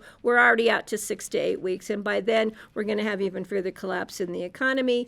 And I don't think we're going to, by opening up lodging, say, for example, X% of lodging when the time is right, with only guests coming from within Colorado, just throwing out some ideas of possible ways we could start to gear up, or restaurants that could serve people, X amount of people outdoors now that the weather's changing. I think there's some flexibility in opening up those industries, like we did with construction management plans and all of that, to see how that works. And I think we can take it safely to protect public health. Because, Kelly, I think you're right. What do we do to bridge the financial losses? We don't have a fund that we can go in and pay restaurants to stay open. We just don't have that. So we're going to have to find a way to have restaurants be able to help themselves to stay open for the long run. Or we're going to lose an extreme amount of our economy in this community, which will take us years, if ever, to recover from. George, go ahead. Well, typical of Pitkin County and Aspen, you ask 5 people for opinions, you get 6 different answers. I'm glad I asked. But I think Greg and Patty have heard the issues, understand the concerns, the gamut of the concerns, and it'll be a good discussion that you guys will have with the Board of Health. Trust me, George, we will. John, anything else you want input from us on in the last minute? Well, Kelly, it strikes me from this discussion that I've got a few OBECs to use. So one, next week, we'll come back, we'll come back with some different alternatives around budget and how we do fund this public health infrastructure. Because however we get to that, I think it's going to be important to have it in place as a public health strategy to reintroduce economic activity. 2, we probably need to have these meetings or these kinds of opportunities for discussions. I heard a lot of asks for data and where are we? And I think we're getting to a place now where we can make this a little bit more regular discussion about, you know, where are we on those 5 criteria? What does it mean for the steps, and where are we in the conversations with our sectors on guidelines and how we're moving forward?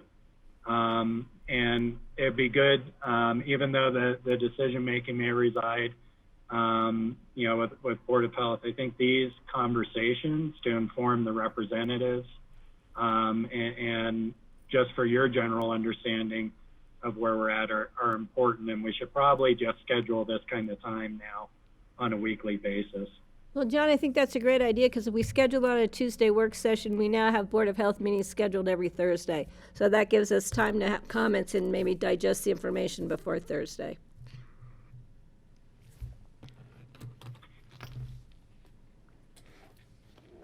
Great. Okay, thank you so much. Really appreciate all your work, John. I know it's Thanks, Kelly. 9 o'clock. Appreciate it. Okay, I think I saw April join us, April Long. See if we can get her on the screen. I did see her peek in. There she is. Hey. Hi, Hi. welcome. So nice to see Hi, how are you. you guys? Good. April wears a lot of hats, but she's joining us today from the Rudai Water and Power Authority. Yes, I am. And I have a presentation for you guys, but I'm wondering exactly how do I make the presentation visible? So if you wiggle your mouse over the screen, sorry, this is Andrew, Pitkin County IT. You should see a green button down the bottom in the middle that says Share Screen. Okay. And if you click that, then you'll select which window you want to show, and then in the bottom right, you'll click Share, a blue button. Okay. Okay. Great. Good job. April, Greg here. If I could, I just wanted to say that I did invite Kathy Chandler Henry, who's our board chair for RWAPA, to join us. I don't know if she'll be able to, but I just sent her the link and told her that we're starting now. So we might get that joined Kathy? by Kathy if anyone sees her pop in. Thanks. That would be great. Okay, I'm just going to try to get this in slideshow view. Does that look like a regular slideshow to you It guys does. right now? Yeah, it looks And great. it doesn't look like one where you can see my notes. It just looks like the regular slideshow. I thought That's she said right. her nose. We cannot see your notes. I thought she said her nose. Good, that's where all my secrets are. It's I a just slightly did. large. It's slightly big on my screen, so it's getting cropped. But other than that, it's Getting cropped. Okay, let me know if you're I don't know how to make it smaller.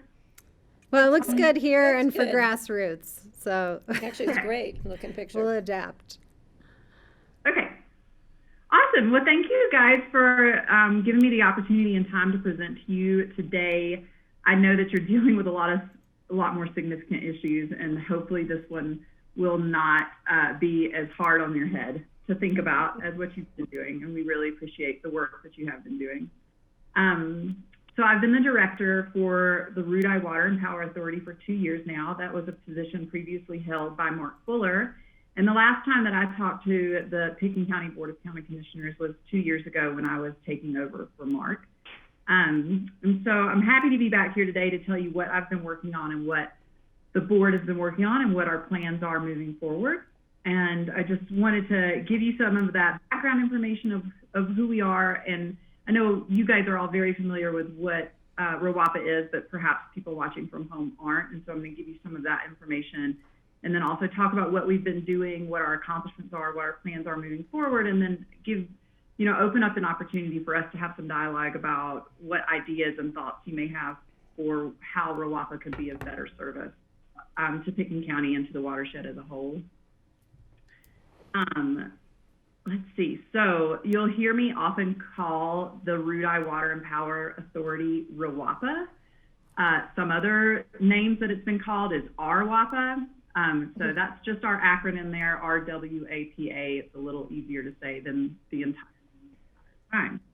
But RWAPA's mission is to mobilize resources and influence to benefit the waters and the communities of the Roaring Fork watershed as a whole. This is kind of a funny name because the Rudai Water and Power Authority has no water, no power, no authority, and does not specifically relate to Rudai. So I think that it can be a little bit confusing for everybody to understand what it is we do. That is a joke that Mark used to say, really made me better understand exactly what RWAPA does. We were formed in the early 1980s to collaborate and corroborate around a lot of the development of hydropower at the base of Rudai. And so that's where all of those kind of terms came from. We really quickly became an organization that was developed around the ideas of being able to protect and preserve the water resources of the Roaring Fork watershed to the benefit of the communities that it's serving. And so it's a quasi-governmental organization with a board comprised of an elected official from each of the jurisdictions in the Roaring Fork watershed. So we're looking at Aspen, Snowmass, Basalt, Carbondale, and Glenwood Springs, as well as Pitkin and Eagle counties. And so your representative, as you probably know, is Greg Poshman. Greg has been on the board since I started and has been a great representative for Pitkin County on that board. So there's the board of elected officials that direct what I do. I'm the only contract employee to the board, and I'm part-time. So this is not an organization that has extensive staff. It's simply an organization that acts in the interest of the watershed and kind of like a council of governments around water issues. And Garfield County did participate in RWAPA for many years, but hasn't in the last few years. So I think that this organization was developed because recognizing that, like many other resources, water does not recognize jurisdictional boundaries. And it's in our best interest to collectively think about this precious resource that we have as a region, and to kind of collaborate around that issue rather than to think about it individually all the time as individual jurisdictions. So we are essentially the eyes, ears, and voice for the entire watershed. We work locally amongst our jurisdictions, but then also regionally and at the state and federal levels. Let's see. So I mentioned that Greg Poshman is the regular board representative from Pitkin County, but Kelly McNicholas Curry has also been participating and is familiar with the work that we've been doing. We meet on a quarterly basis. So there are several watershed organizations in the valley, most notably the Roaring Fork Conservancy, as well as Pitkin County's own Healthy Rivers and Streams Board. And so I think at times it can be confusing about what do all these organizations do and how are they different from each other. And what I will say is that RWAPA does look at policy and planning rather than education and projects, which is what the other organizations seem to focus more on. While we also do look at education and projects, and I'll talk about some of those in just a second.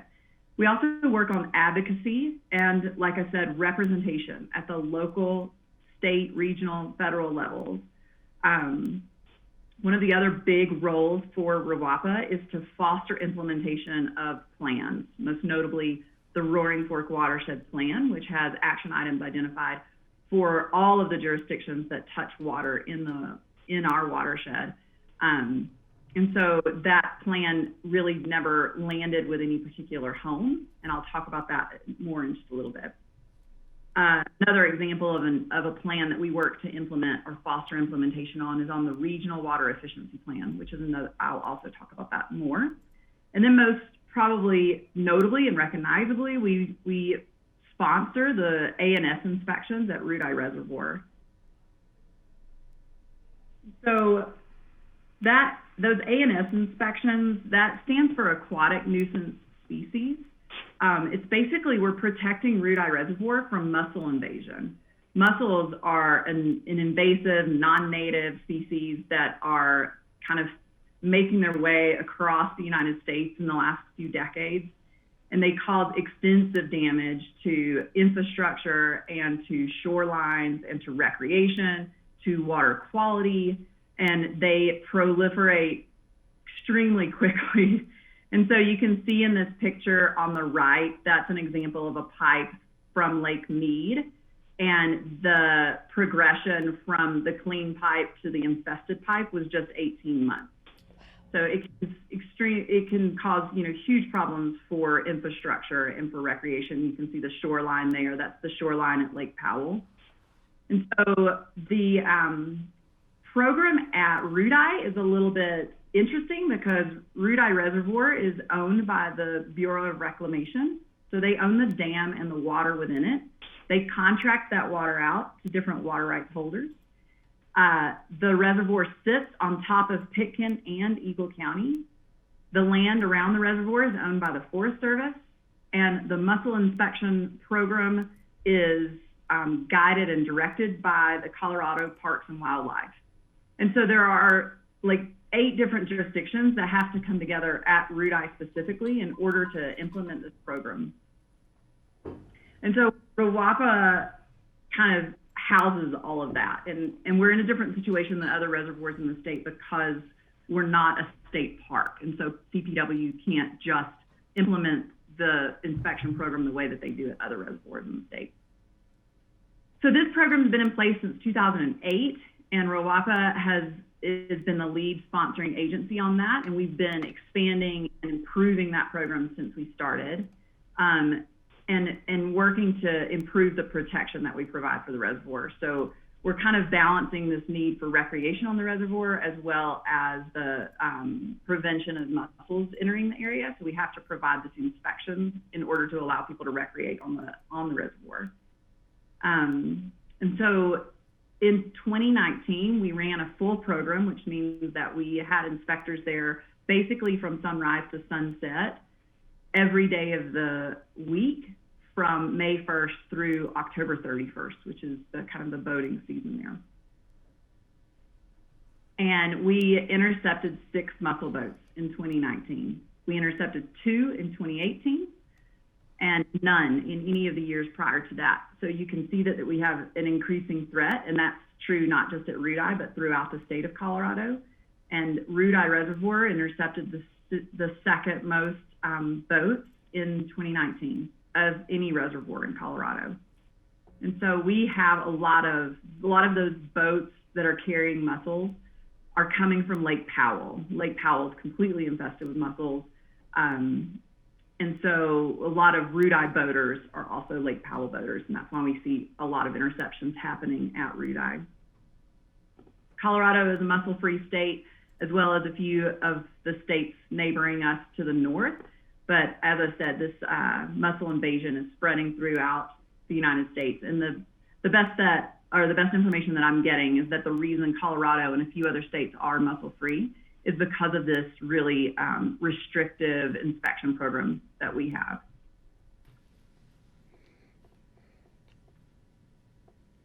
So in addition to that inspection program that we do at Rudeye Reservoir, we also, let's kind of go backwards to some of those other things that I was mentioning.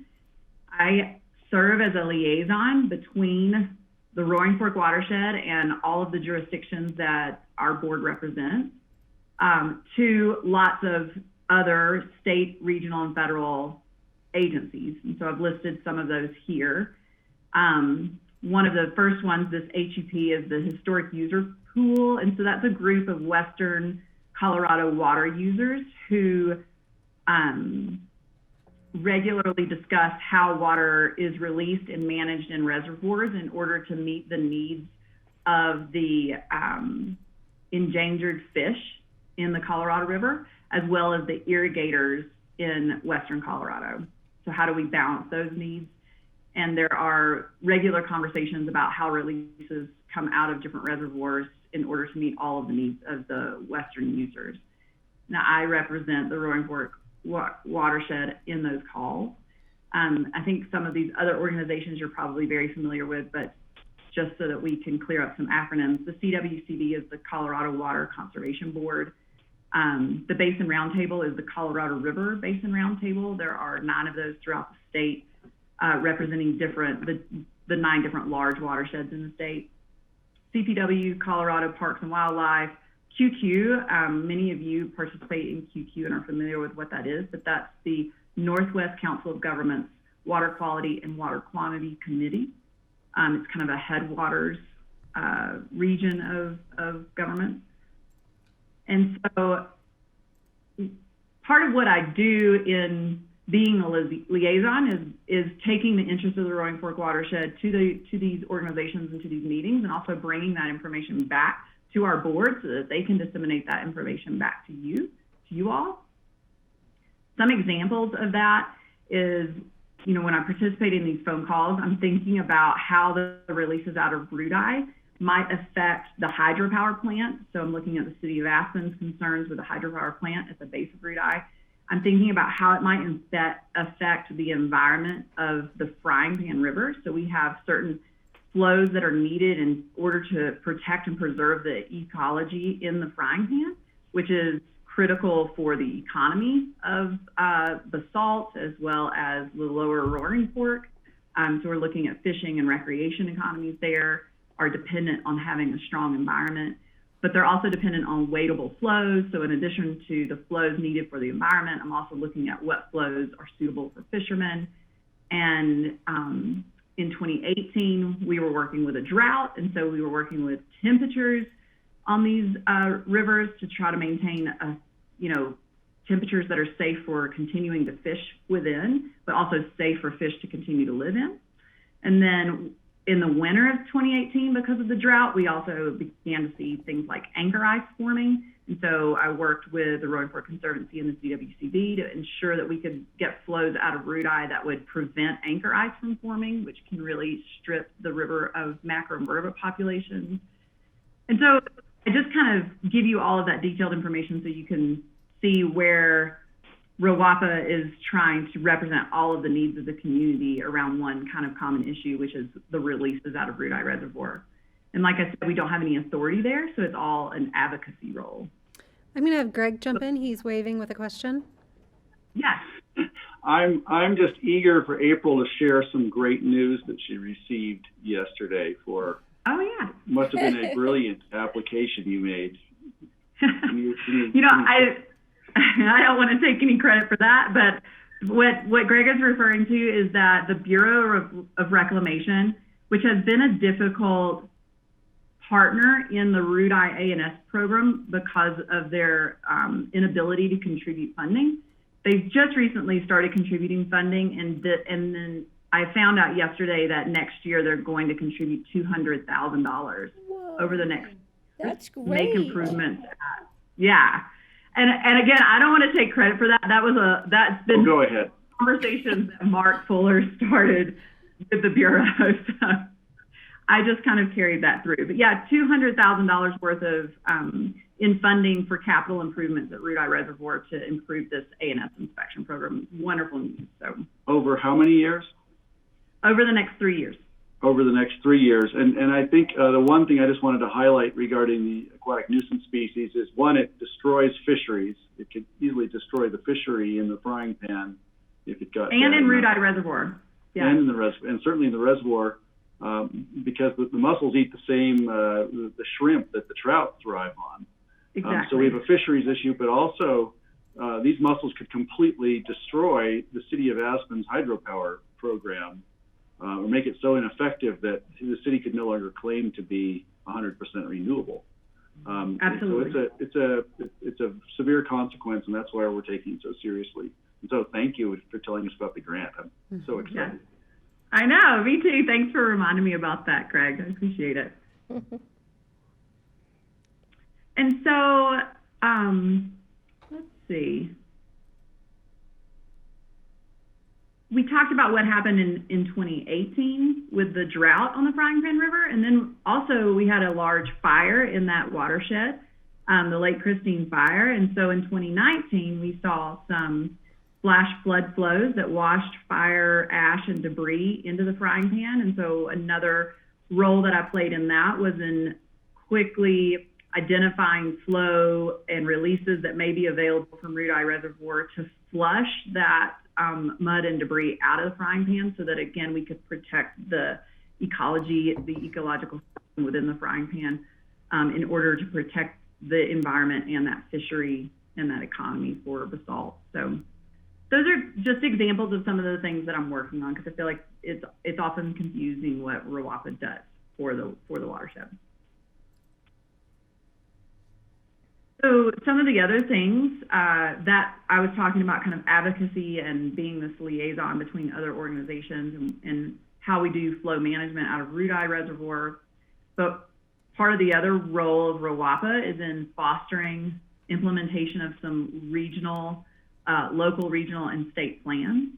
And one of the big ones that you've heard about before is the Roaring Fork Watershed Plan. So this was a plan adopted by all of the jurisdictions in the valley and a lot of other coordinating agencies in 2012. And the Regional Water Efficiency Plan, which is a plan about how the municipalities in the valley could work together on efficiency, who could find strength in working together in water efficiency guidelines and messaging and things like that. There's the Colorado Water Plan, and where the Roaring Fork Watershed fits into the Colorado Water Plan to make sure that our needs are met in that statewide plan, and that we're also helping the state implement that plan. And the Basin Implementation Plan is a piece of that, of the Colorado Water Plan. There's also significant funding available through those two larger plans that I help projects and entities in the Roaring Fork Watershed connect the dots so that that funding is available specifically within the Roaring Fork Watershed, so that we're able to receive that funding. And then lately we've been hearing and working a lot with stream management plans. The Roaring Fork Watershed has 2 stream management plans, which is kind of more than the rest of the watersheds within the state. those plans are working. Water's this critical resource that we're seeing less and less of. So when we use it, we want to be sure that we're meeting multiple needs in the way that we use water, rather than meeting only one need and not thinking about water as a whole and all of the beneficial uses that we could be putting it to.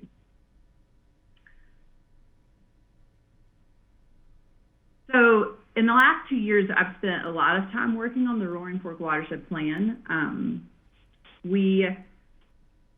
With the Roaring Fork Conservancy, decided to update this plan, and kind of, rather than update it, we weren't making any changes to it, but we wanted to look at the status of all of the action items that came out of that plan and how entities and different agencies were doing in checking off the list. So what had been done since we adopted this amazing plan with 250 action items? What had everybody done to actually get anything done, accomplished? And so I worked with the Roaring Fork Conservancy in 2018 to check in with all of the implementing agencies on how we're doing on the action items that were assigned to them, and how we could make the Watershed Plan a more accessible tool for them. And we hosted a summit in 2018 to also hear from other members of the staff from these agencies and these jurisdictions, and then also to hear from some elected officials as well about progress that had been made and what we were looking at as a watershed moving forward. And so a lot of the feedback that we heard in the update of this plan was that, it's a 300-page document and it's not extremely useful. Nobody is really looking at it regularly. That they need a little more simplicity to it and some, for lack of a better term, some hand-holding to get through it, some reminders to get through it. And so we developed with the Roaring Fork Conservancy an executive summary, which talks about how to use the plan easily. And we developed these quick guides, which I'll show you in just a second. And we developed a web tool. And so instead of using just a hard document, we brought everything that we could into an interactive digital tool. And you can find this tool by just Google searching, to brand it, but I use Google. Google searching the Roaring Fork Watershed Plan interactive tool. It'll take you to a page that looks similar to the one that I've included in the presentation. What's incredible about this tool is that it talks about just specifically the Roaring Fork Watershed in a lot of ways and puts a lot of data onto a map. And so you can see tabs across the top if you're interested in water quality, or if you're interested in water rights, or if you're interested in stream flows at particular gauges. You can access all of this information from this one page. And how that relates to the Watershed Plan is that we see the tab that I have highlighted right now is the action plan. And so we have data points on where projects have been implemented that were called for out of the Watershed Plan. And we plan to update this regularly as more projects are put on the ground. So you can kind of see, if you wanted to see where has restoration occurred, or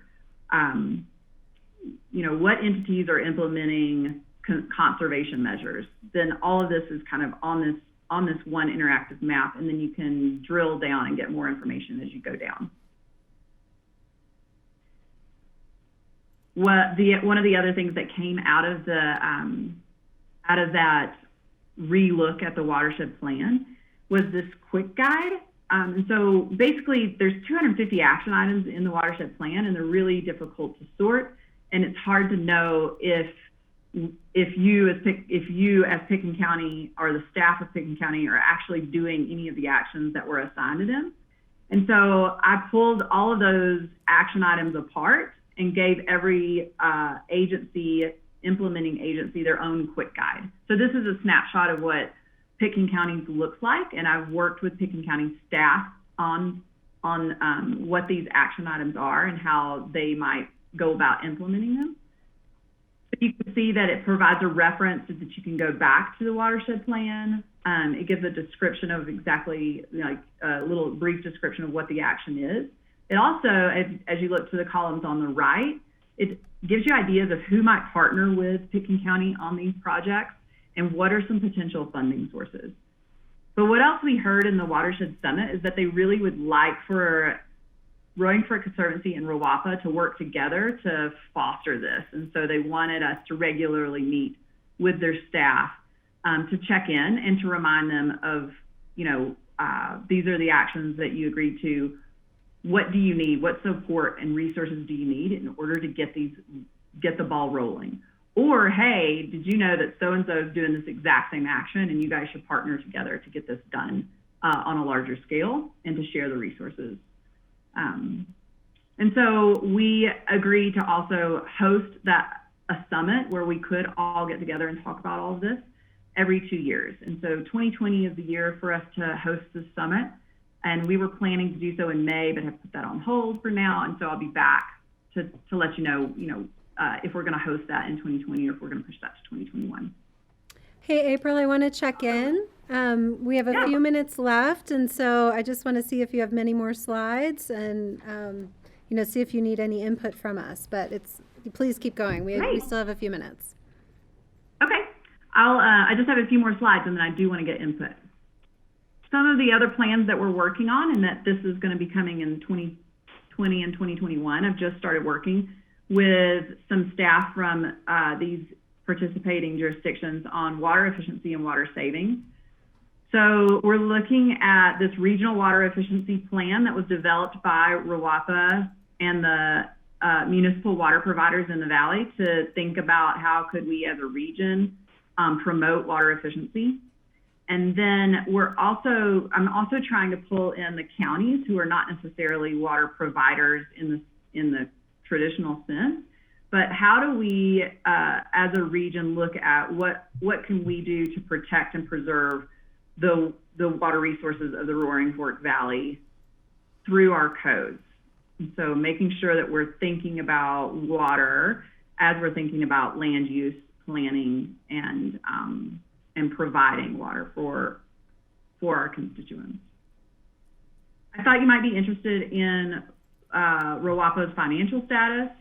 At the end of 2019, our fund balance was $61,000.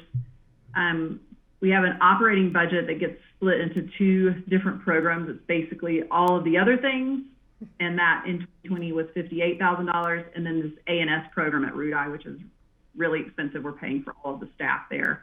And so that's $111,000 is what we budgeted for 2020.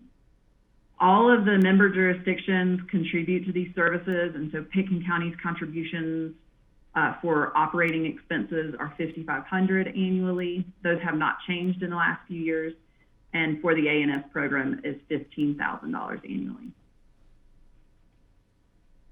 So just to reflect on what I was telling you, in 2018 and 2019, I spent a lot of time in housekeeping. So just hosting a retreat with the board to understand our mission and what I should be spending time working on, and cleaning up our finances and our website and things like that. I spend a lot of my time working on flows and releases out of RUDI Reservoir and on the mussel program at RUDI, and then on that watershed plan and tool. Looking forward in 2020 and 2021, I think we're going to work on improving our community presence, and so that the entire community understands what the RUDI Water and Power Authority does for them. I'm also looking at the contracts in RUDI Reservoir and what kind of flexibility they have in meeting the needs of the contract holder. In 2018, we saw that we were having to do quite a dance in order to meet the environmental flow needs and the fishable needs and the irrigation needs and the wildlife needs. And so I want to work to ensure that the contract holders have the language in their contracts that they need if and when another drought happens.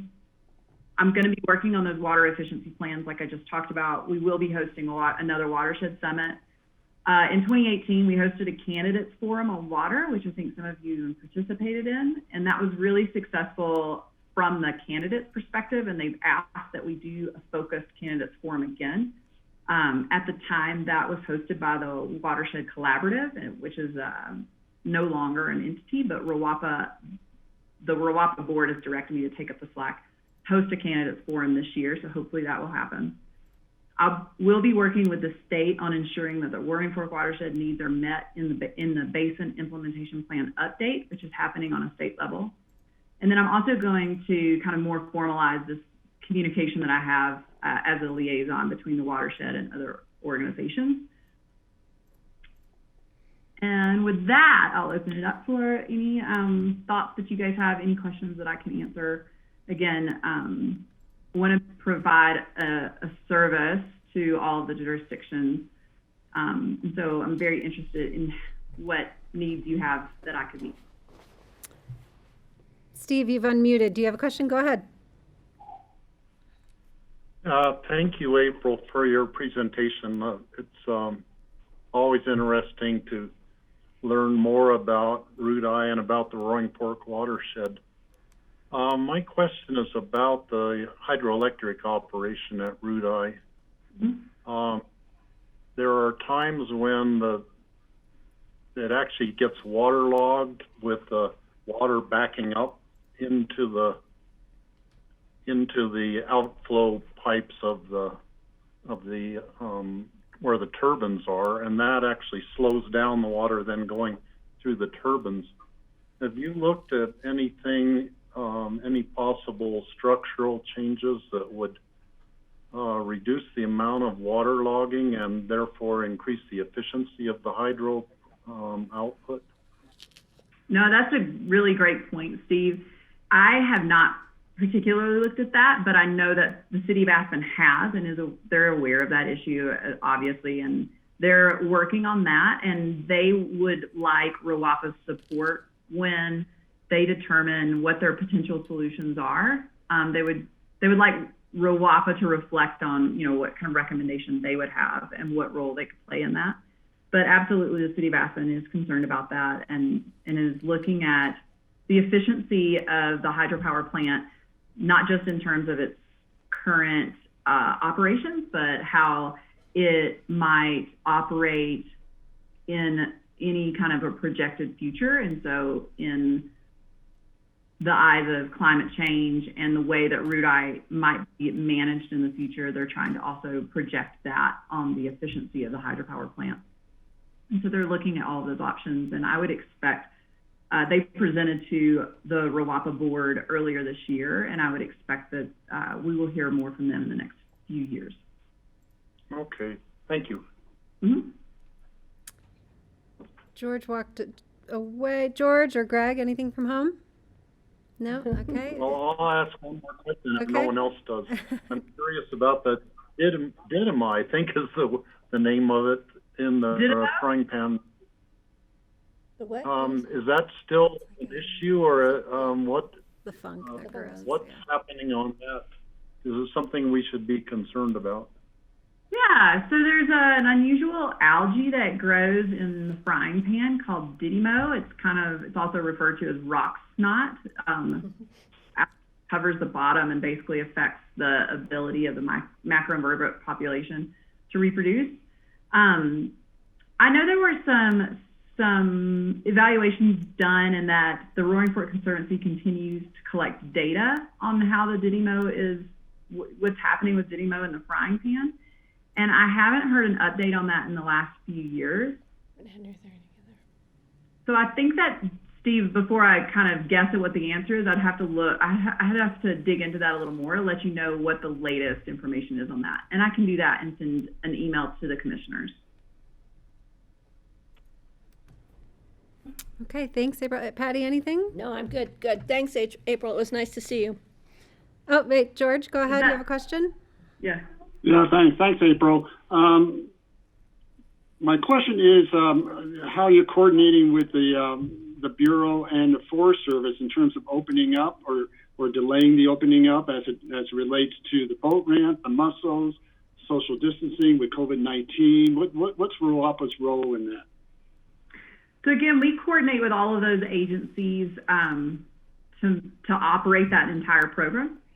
Right now, the Forest Service has issued a closure of all of their facilities, and because they operate those campgrounds and the ramp, then those facilities and the bathrooms and waste receptacles, things like that. So all those facilities are closed, and so the ramp is not open to inspections or to launches until they lift that closure.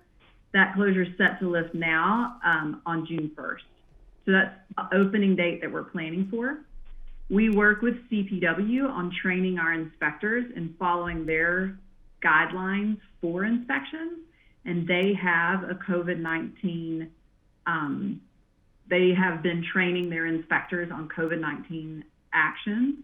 And so at other reservoirs in the state that are open, they have protocol in place, and we will follow those at Rudai Reservoir as well, which includes, when we do open, it includes distancing and includes, you know, certain protocol about what things you can and cannot touch on a boat, how to disinfect, wearing masks.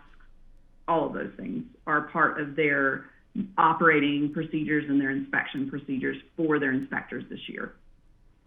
Yeah, I mean, just one of our concerns, obviously, once Rudai opens, we'll start seeing not only local boaters, but people coming from around the state or even outside the state. So, again, as we're trying to contain the health of our community, that just, again, everything that starts to open up and introduces a different clientele coming in could raise the risk. Right. And if there's, you know, direction that Pitkin County wants to kind of share with Greg, and Greg, you can share with our board, we can discuss that at our next board meeting, which is May 21st. Great, thank you. Greg, go ahead. Yeah, thank you. George, thank you for that question. I knew there was something else. There's a pressing issue I did want to bring up, and I know April released a press release last week regarding the closures and the protocols up at Rudai. And those basically are going according to Forest Service and the other entities involved in this.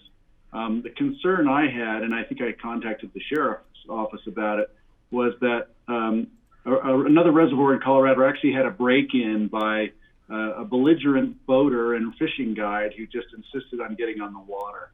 And my concern is we're going to see boaters coming back into the valley or up to Rudai. They get all the way to Rudai and discover the ramp's closed, and then they decide to just get on the water any way they can and break a rule. So I'm thinking that I just want to make sure that we're reaching out to the community and informing them as best we can proactively, so we don't end up with a situation. I think that fishing guide was permanently banned from using Wolford Reservoir for life, I think, for this. I still want to see this happen because I know we're going to have some very upset boaters who have a sense of ownership about Rudai and the ramp up there. So I just want to make sure we're in tune with them. Steve, go ahead. I appreciate that. Well, a follow up on that. My understanding is the Rudai Yacht Club is open, so there will be boaters going on to the reservoir there. Other people will see sailboats or my friend out there in his crew shell rowing around, and they're going to want to get on there too, and that could create some problems. Yeah, so those are great points, you guys. The Yacht Club is a private property, and so it's not regulated by the Forest Service, and so they are allowed to open. However, they are required to have inspections just like any other access point in the state. And so there is that. As far as it pertains to the A&S program and mussel inspections, they are required to do inspections prior to launch. Back to Greg, your point about communicating the closure with the boating community, it's a difficult community to reach when we're talking about those that are outside of this jurisdiction that might be coming in. There are signs that say that Rudai is closed before you start up the Frying Pan Road. And I also plan to increase communication at kind of where I know boaters like to stop to fuel up and things like that. So some signs at the gas station there in Basalt is what I'm planning for that. And I have started a Facebook page, so I'm trying to increase our social media presence so that we can communicate some of those notifications to the public. I did go up to Root Eye on Friday to check what the closure looks like and if it would be easy to launch a boat beyond it. And they have closed the ramp at the top. And so if you're familiar with Root Eye Reservoir and how to access it, they've not just closed it down at the boat ramp. The Forest Service has closed it all the way at the top. And so you can't go into the Root Eye parking or driving areas at all. And they have road closed signs as well as large boulders blocking the area. So you'd have to have some equipment in order to break in. Okay. Well, thanks, April. I really appreciate all of your time. It's great to see you. I appreciate the update on the Watershed plan. I'm curious, that would have been my question. So I look forward to using the tool and getting more informed. Yeah. All right, hope you're well. I'm sure I'll see you in a virtual water meeting at QQ or Very soon. the roundtable Thank soon. you all. Thank you all so much. I appreciate it. Okay, take Thanks. care. Stay safe, April. Okay, let's go ahead. We have I think a short next presentation, and then I'll suggest we take a 5-minute break after that, but let's move on. Cindy Hubin, Brian, Paul, and Alex, an update on the permit application and tracking system. Hi Cindy. Hi, Brian. Hi, everybody. I'm going to let everybody get settled here with the presentation. And I will need to share the screen, and so if April could stop sharing, I can begin sharing our presentation here. Okay, April, did you hear that? If you could stop sharing. your Yep, screen. I'm trying. Okay. I'm trying to figure it all out. No worries.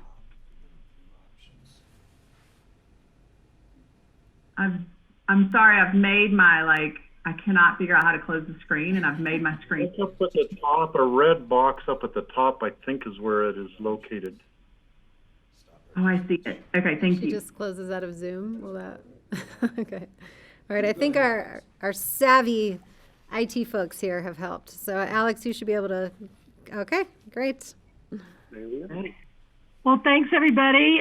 Just by way of introduction, I'm Cindy Hubin, the Community Development Director, and I'm very proud of our staff and where we've come on this project. It's been a long time coming, and I think you'll enjoy some of the photos in this presentation. But first of all, I want to thank the board for your support. As you recall, you provided us with a couple extra temporary employees to help us through this development and implementation phase with what we're calling the permit application tracking system for community development. And with that, the people who have been the most involved, and I'd like to just recognize a little bit here, you might call me, Cindy Hubin, and Carrie with BITS, the project sponsors of this project, along with Alex and Skylar, both from ComDev and from BITS, the project managers. Brian Paul, our project rep lead and change manager, if you will. And then Bonnie and Jeremy have been our project management team, along with from Barry Dunn, we hired Fred Turnier, who has been helping us navigate the waters. And I can tell you it's been very valuable to have his interaction along with our vendor, which is named Sages out of Atlanta, and how Fred's helped us every step of the way, been with us every week working through the details. And it's been great to have someone help small organization or a small department like ours get through what otherwise might be complicated from interactions with a vending company, but it's gone very well. So with that, as we said, we're excited to announce that we're launching our PATS program, the Permit Application and Tracking System, and the digital submission and online tracking will be a streamlining of our permit process that allows applicants to be able to be in touch with their permit every step along the way. So if you're a contractor, you're able to get online at any time, see where your project is, who's been reviewing it, and what comments there are as it moves along. So we think that that'll be much more efficient for someone who wants to check in on their project at any time. And it will improve Deb's efficiency. Some of the larger projects, we're not going to promise that the more complicated things will get through the process any more quickly, but I think everything will be a lot more available for people to share notes and progress reports throughout the project. So with that, I'm going to turn it over to Alex, and he can give you, or maybe Brian, they can give you where we are today and what it took to get here. Brian, you're muted. Sorry. There you go. So I'm going to give you some of the history and the background, of course, because I was around back then, and as Alex so bluntly put, I guess admittedly I'm old. I'll be 56 next month, so that's very exciting. So in 2012, the directive to move paperless was given to all county departments. Community development set out to identify several areas that we could make a change, and the largest effort would be in turning our whole permitting and application process into a digital format. We had to scan all of our existing folders and files and all of our paper documents and get all those into a digital process so that that history was available to us, and also moving forward, all that information could continue in a digital format. And then having a digital plan review process was the third thing that we identified that we could move into. And if Alex would go to the next slide, there's some slides of what our office previously looked like with all the paper files that we had on every wall that you turned. So I think there's like 4 sets of these, yeah.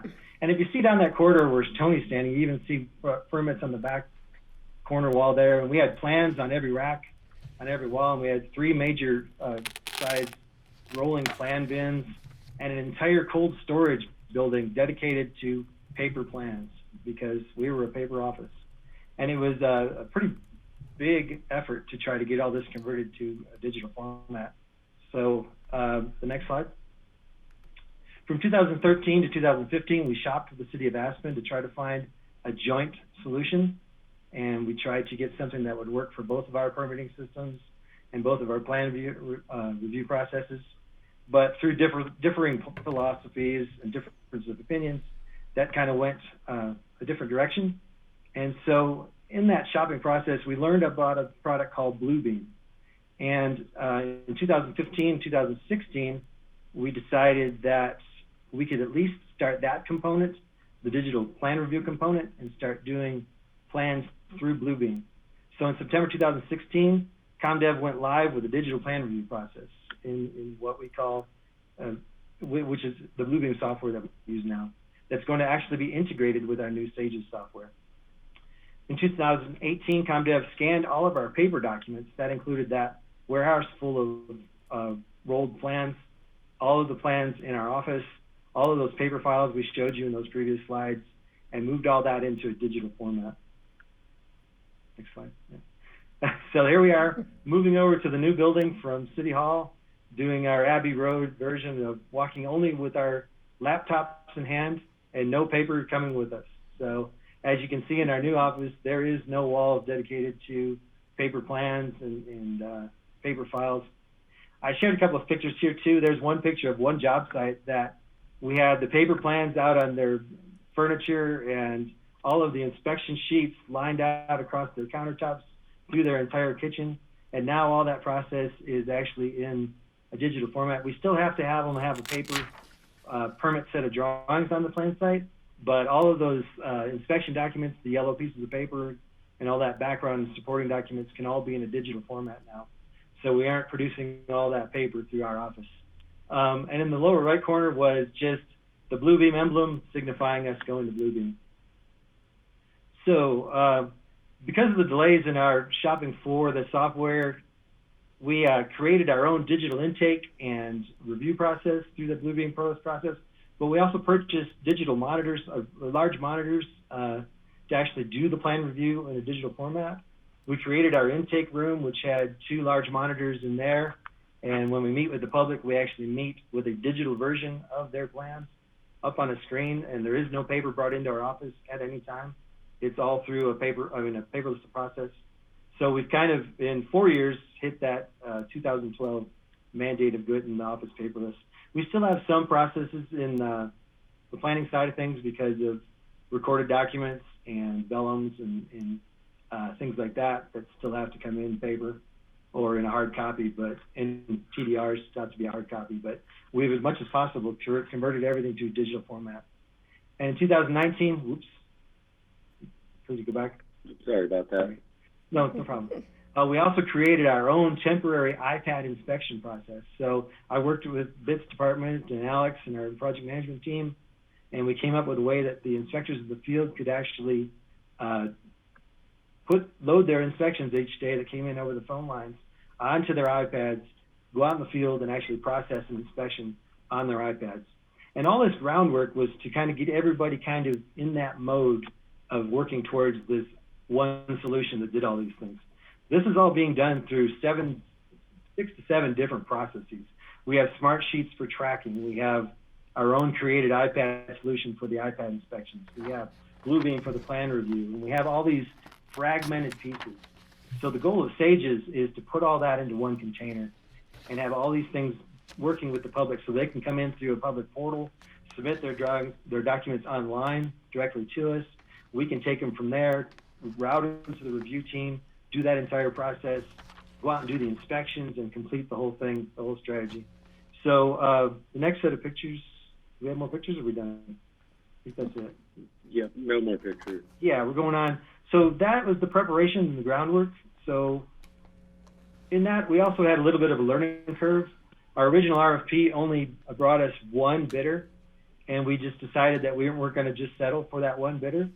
So we turned down that first initial bid and then spent the next year refining our requirements and shopping again for the actual person that we wanted to work with. We ended up getting 4 viable responses, and we did demos with them, and we scrutinized them to the nth degree and came up with SAGES as our final solution. So, and then Alex will continue on with the future. Yeah, so we selected SAGES and had a project kickoff back in August of 2019. And then just looking from where we started to where we're at now, that was a 10-month project timeline that we've been on, which actually is a pretty aggressive timeline considering every component that this software project involves.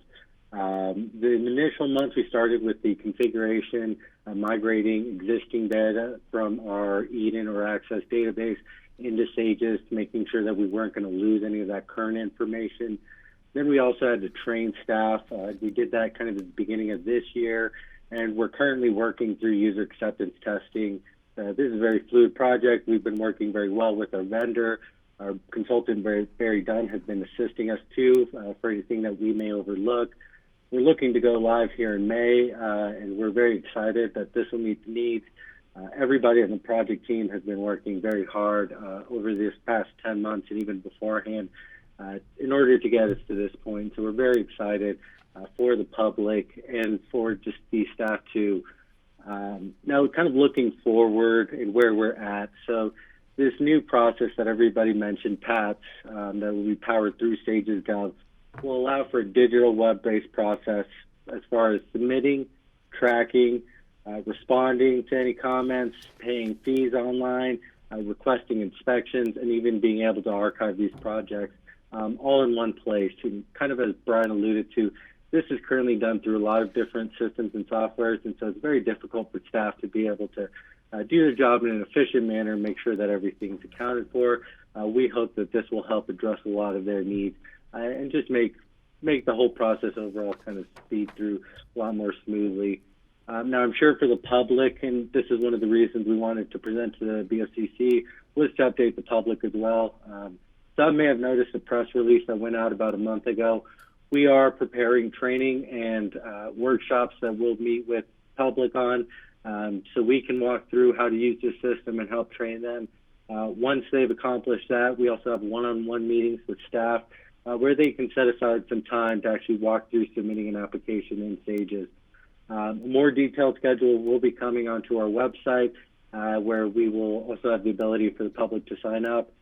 All of the training sessions will be recorded and posted online, so that way anybody who can't attend any of the sessions that we may have can view them whenever best suits them.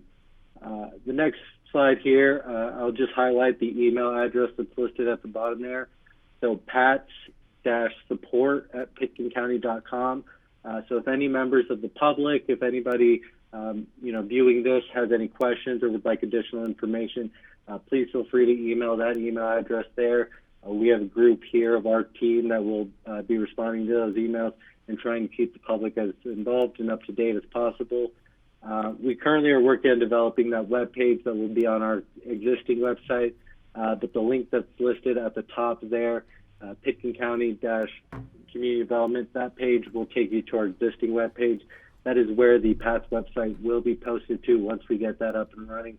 A lot of different things going on in the air, so we're unable to get that established at the moment, but we are working behind the scenes. So with that, I'll open it up for questions from the commissioners. All right, I'll look at the commissioners at home. Any comments or questions for the team? Greg, go ahead. Just wanted to, I assume that the construction, the application making community is aware of this, and you've reached out to them through email or some sort of network, so they're aware that they can start learning about this and using it. Correct. We did have a press release in both the newspapers about a month ago, and we are reaching out now to all licensed contractors and individuals who would be using the system to notify them. We're kind of beginning our outreach campaign where we're really interacting with the end user being the public or the contractor community, planning community, also environmental health. So that's a pretty broad range of people who could potentially use this system. Any other questions? Steve, go ahead. Yeah, just to comment, the timing of bringing this out might be just about perfect, where people have to do social distancing, and if the public can access all these things on their computer or at their office or at home and not have to come into ComDev, that's really a good thing in this day and age. So I guess you don't totally have it rolled out yet, but you're getting there. Brian, you look like you want to comment? Yeah, I just wanted to say to Steve that we thought about that. We thought about, should we delay this rollout? And we really thought that this was a great opportunity to have this digital format and the ability to exercise this. We also feel like, because it's been such a developmental process of teaching them the incremental pieces of the digital format, we've really kind of modeled SAGES after so much of the groundwork that we did. So those foundational pieces have kind of trained the public and the applicants to kind of understand where we were heading with SAGES. So the integration of the digital inspections, the integration of the digital review, the integration of the digital pre-submittal meetings, all were great building blocks towards getting the community ready for this. Great. Greg, go ahead. Another one just regarding, I was thinking about special event permits. And is special event permitting going to require a similar sort of platform? Is this going to work for that, or is this specifically for building? No. Yeah, that's a great point you bring up. So we can clearly make this aware to all members of the public. Planning, environmental health, building, and code enforcement are all four departments that are incorporated within this. So any building permit application, whether it be a sign, a fence, all of that will be handled there. On the planning side, we also have planning applications, special events, Board of Adjustment, and Redstone Historic District Committee applications. For environmental health, any of the current applications that they have, I'm not as familiar. Skylar could probably speak to those. And then for code enforcement, if you're submitting a complaint with anything going on in the county, all of those different applications or submissions will be handled within SAGES. And so special events will be one of those underneath that planning. Brian, go ahead. I was just going to add too, the nice thing about this system is it integrates directly with GIS. So when an applicant starts an application, they actually have live data about their property and even about special event properties when there's multiple properties impacted by a special event. All the parcels can be looked at in GIS. So the nice thing about this tool is its integration with these other systems as well. That's great. All right, Patty, anything? No, I think it's great, and I can't wait to see what the industry says once it's out there and working. Okay, if there's nothing else, thank you all so much for the hard work that you're doing from home and getting this going, and nice seeing you all. Thank you. Okay, board, I'm going to ask for a couple-minute break here, so maybe just a 7-minute break. We'll come back at 5 to 3 and tackle future agendas a little bit early. All right, Grassroots, we're going to take a break until 2:55. Thank you. Good job, I feel the Kelly. restroom so bad. What?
Can you hear me okay? Yes.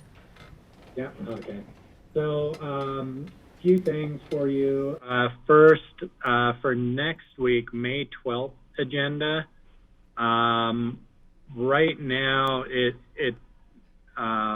looks pretty, it will look different than what's in your packet. So we have a joint open space and trails exec already planned. We would like to do a short lunch break from 12 to 12:30 and then go back into executive session to discuss airport negotiations, and then wrap up the day with Phillips and then another COVID-19 update. So that did not make it into your packet. So next week will look pretty different. But there's some important conversations that are timely there. Other things I had for future agendas is really getting direction if the board is prepared on citizen board appointments, so that Charlotte can prepare a resolution for those. You've had 2 interviews for the Open Space and Trails Board. Michael Kinsley reapplied. He interviewed on March 24th. John Wilkinson applied. He had interviewed on March 10th. Then we also had 1 applicant for the Weed Advisory Board, Karen Teague. And we'll probably move the rest of the citizen board renewals to May 19th. So I don't know if the board is in a position to give direction on any of those appointments. Are we doing that now? Are we doing agendas? Well, because Charlotte had it on the May 13th agenda. Oh. So that's why we're checking in on that. I got lost on that. Okay, let's check in on Weed Advisory Board. Do we want to appoint Karen Teague? Yes. I would like to. Okay, thumbs up from everyone. Open Space and Trails, you've heard we have 2 applicants. Let's check in. Are we ready to appoint on? Oh, it's on. Okay. It's all ready. Yeah. Let me know if you can't hear me. Are we ready to appoint on Open Space and Trails? John, do you know if that application is still open or has it closed? It is closed. It is closed. Okay, so let me check in with commissioners at home on who you would like to appoint. John Wilkinson or Michael Kinsley are our applicants. Go ahead, Steve. I like them both. I wish we could have them both on the board. I would defer to keeping Michael on the board right now because I think he's been doing a good job. He thinks outside the box on some things. He's a little bit of a... Did we lose you? Kind of breaking up. Looks like you just muted, Steve. Yeah, something muted you, unless you're done. Steve, can you please repeat? We heard you say that you think he thinks outside the box, and then you got broken up. So I would reappoint Michael Kinsley. I wish we could have both of them on there, but we can't. We have to pick one. Since Michael's on there, I would keep him. Okay. Greg? I think I agree with Steve. I think Michael's doing a good job. He certainly is engaged.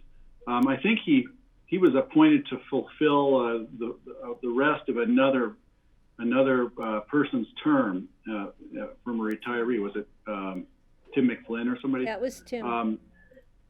So I'd like to see Michael at least complete the term. So I think that's where my vote would be. But I was also, I have to say, I was super impressed with John, and I hope he gets on the Open Space Board next time an opening comes up. Okay, and George, do you want to weigh in?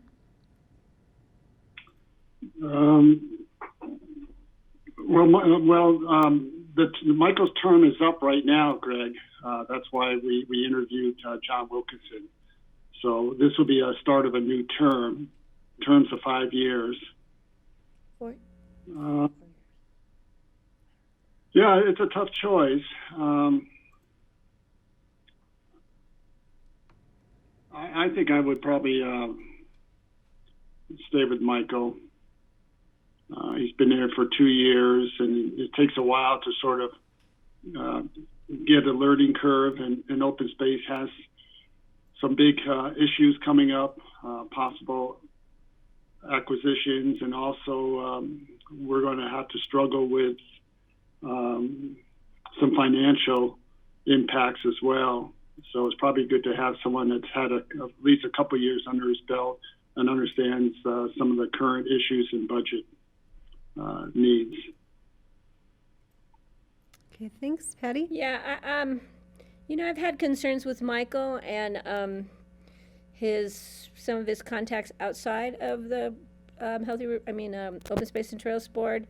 And I think at the very beginning when he stepped in to take over Tim's, some of his conduct at our meetings was not what I would call acceptable. When he used to take over running the meetings, much to the demise of the chairman, which was me. I think he's calmed down a little bit on that. But I think John, I was kind of leaning more towards John because I kind of liked his some of his position on recreation, since we do have a lot of issues with recreation coming up and have some fair input there. But I see we have 3 members supporting Michael, so I think that's the direction we're going to go. All right, and I'll just weigh in. Yeah, both 2 great applicants, I think, that bring their own working knowledge and expertise of different open space programs. I support keeping Michael on for a longer term. I think that he just always provides valuable insight in our conversations and takes a real comprehensive look at the program. So that's where I'm at for right now. Okay, so you have your direction, John. We're going to appoint Karen to the Weed Board and Michael Kinsley for a renewal to the Open Space and Trails Board. And I just want to check in, did we already do our appointments for P&Z? Because I know we had discussed that as well. I think we So did. is that coming before us on the 13th too? Charlotte? It is, Okay. and we had direction to reappoint Chelsea and Jeffrey, Perfect. unless you tell me differently. No, I thought that's what our conversation was. So I just want to make sure that was, Yep. we'll see that on the 13th. Yep. Okay, any further future agenda that you have for us, John, that you want to discuss? Nope. Okay, I'll open it up to the board for input on future agendas. I have one. Seeing none, okay, Steve? I know that the airport decision is we're going to have a couple of executive session periods talking about it, but I know that we had talked about breaking down the final report from the ASC Vision Committee and looking at chunks of it, the different sections of it, and having discussions and presentations on that. And none of that has shown up at this point in time. We also had talked about having the public meeting as kind of the next step where people could be there in person and do their public comment on the Vision Committee recommendations. So I'm just curious, what is our strategy going forward on, and what steps are we going to do in what order?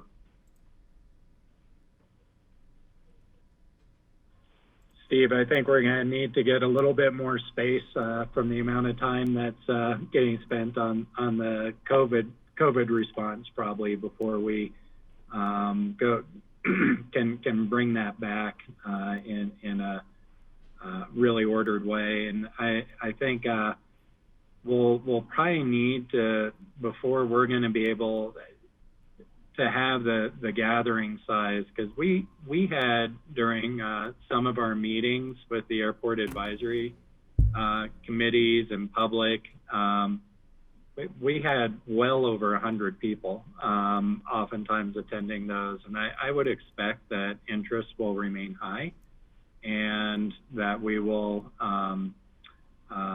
need to be able to accommodate a large group. So I don't see that physical kind of gathering probably happening probably not till August, September or such at the earliest. So we haven't laid that out. There was some additional information, I think, that we can be working on right now, and we'll be talking to you guys about that in an upcoming meeting. Okay, anything else from George or Greg? No? Patty? As far as the airport, I know that we don't know how time's going to play out on it, but it would be nice if we had some kind of conclusion before the election, because depending upon who gets reelected or gets elected, we're going to have to bring people up to speed, and that is not going to be an easy chore, because it's been a lot, and it's going to continue to be a lot between now and then. So just to keep that in mind, I don't know how that'll pan out, but if we have to think about that. But I do have a comment about the agenda on Tuesday. And now a bunch of stuff's been added as far as the airport, and so I'm really sorry to say this, but my husband has to go into the hospital on Tuesday, so I will try and participate as best I can, but his procedure is scheduled for 11 o'clock, so I don't know how that's going to pan out. We'll be at Valley View, so I'll try and call in for what I can from afar, but I hate to be missing the airport discussion. I didn't know we were bringing that forward, but I really couldn't base my decision to have his procedure next week because it's really out of our control. So I'm sorry, I may or may not be here for all or part of that. And that's really the only other thing I had, because everything else is still kind of in limbo when we look at future agendas. Mm-hmm. Okay, if we don't have anything else, then let's go ahead and move to board open discussion. I know we have an item on here from Cindy. John, is there anything you want to touch base on before we bring Cindy on? You're on mute. My mouse wasn't working. I couldn't get to my mute button. I do think that there's probably, we'd like some guidance from the board around the opening of Independence Pass. It is scheduled to open on May 21st, which would be ahead of, I think, any of the timelines that we've talked about for going to the next phase of reopening. We understand that Lake County has requested a delay in the opening until after Memorial Day, I believe, and wanted to get some feedback from the board, whether you'd be in the same profile. And of course, this has to do with just continuing to limit access and outside visitation. I would just note that the governor's order runs through the 26th, and so the non-essential kind of travel or recreational travel restrictions and the state public health order go through then, and so that might be a date to align to and see what the new statewide public health order looks like. John, what's the authority that we have on this decision? To request CDOT. It's really a request, but I think CDOT right now is looking for input from local communities on this, given the exceptional circumstances. So you don't have the authority to close it, but I suspect if both Lake County and Pitkin County request it, that will happen. Okay. George, go ahead. You're muted.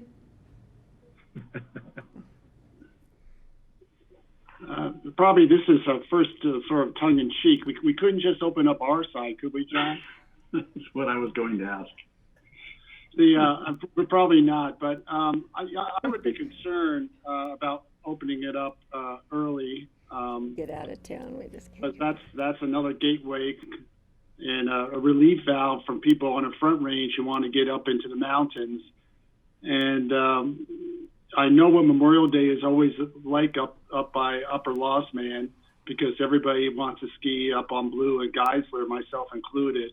And there's people that come from both sides of the pass, and that would be really hard to control for social distancing, because there are cars parked all over the place, up and down, for those once that pass opens, and a lot of pent up demand to continue to uphill ski. Highlands probably won't have too many more days left in terms of being able to uphill there. Kayak's done, and so the next opportunity is to get up on the pass. So I think it's open. It'd be open for bicyclists. Probably is now, but once you start car traffic up there, you get into not only skiers, but you get snowmobilers and the whole gamut there. So I would delay and try to get some input from the Board of Health as well. And just as an aside, maybe for another part of the open discussion, would be a discussion about opening up Maroon, up the road up to Maroon Dells, which is another even more delicate issue. This relates to RAFTA and buses going up and down there. Okay, Greg, go ahead. Yeah, I was gonna say the same thing George did initially. I know a lot of people in the community actually suggested, wouldn't it be great if we could open up the pass so people could access some of the upper areas for alpine touring and things like that without the pass being open. So if Lake County kept their side closed and we opened ours, that was an intriguing thought. But I also take George's point. I think I'd love to take this back to the Board of Health. If we're only going to be making a suggestion to the CDOT, why don't we can put that off and have a chat with the Board of Health on the topic. And just to be clear for everyone, Brian Pettit just texted me, and it looks like CDOT and Lake County are looking at a June 1st opening right now. Steve, go ahead. Okay, so it's Oh, not sorry. an issue for me then. Yeah, Okay. it's already been decided. I was going to suggest that the Board of Health have a discussion on it. As an alternative, maybe the county could promote some uphilling in the Montezuma Basin area or some other alternative that people could get to without having to. And I mean, I've never skied up there, but I know some people do. George is shaking his head. Have you skied up there, George? Oh, it's good, but you got issues with the road getting up there, so that's a whole nother issue in terms of trying to utilize road and bridge staff to open up that road when there's so much else going on. Patty? See, they've already made the decision, so thank you, Lake County and CDOT, for making the decision. But I don't know that they've made it. That's the that's kind of where they're looking right now, and Oh, that I would thought- line up with. Yeah, I thought Potentially. you said that they'd made the decision of June 1st, I think so, the recommendation, maybe. yeah. Steve, go ahead. Sorry if I cut you off. Yeah, the more we align the opening of the pass when we have restaurant and maybe closer to having some lodging facilities open would be more appropriate, because there will be people coming through, tourists coming down on our back road. If we don't have any facilities for them, that could create problems. So the closer we have Independence Pass to the other things, it'll just be easier to manage. Okay, yeah, I agree with Steve. I'm as opposed to these one-off decisions, I really am trying to look at this as how do we expand our spheres of population and activity. And so to me, aligning that road opening should align with our other openings of welcoming people in from the outside. So that's my point of view on that. Anything else for open discussion, John? Well, you all received a text from me just to make you aware that we do have a fire in the Crystal Valley. It is held pretty steady at around 10 acres. We expect to get mapping on it later on today. I know they had a helicopter as well as a fire crew working on it. It is on national forest land. There is some private land in close proximity. So we've already been in touch through emergency management on cost sharing and that sort of thing. We'll keep an eye on it. Unfortunately, it does appear that despite the fire restrictions, it was a campfire. So again, really encourage people to honor the fire restrictions, and we're stretched pretty thin managing one incident versus multiple incidents. So we'll keep you posted. It sounded like they were getting it contained, but we'll know more information later on. Can you repeat the location again? I don't have the mapping yet. I understand it's about 4 miles out of Redstone, I believe. I think it was north of Redstone. Okay. So. Okay, let's turn to Cindy and invite her on, and then we'll check in again with the board if, board, you have additional open discussion after Cindy's presentation. Cindy, you with us? Thanks. Hi. Hi, everybody. Leslie Lamont jumped in and asked me if she could jump in right away and tell you something about her site visit. Hi, thank you, Cindy.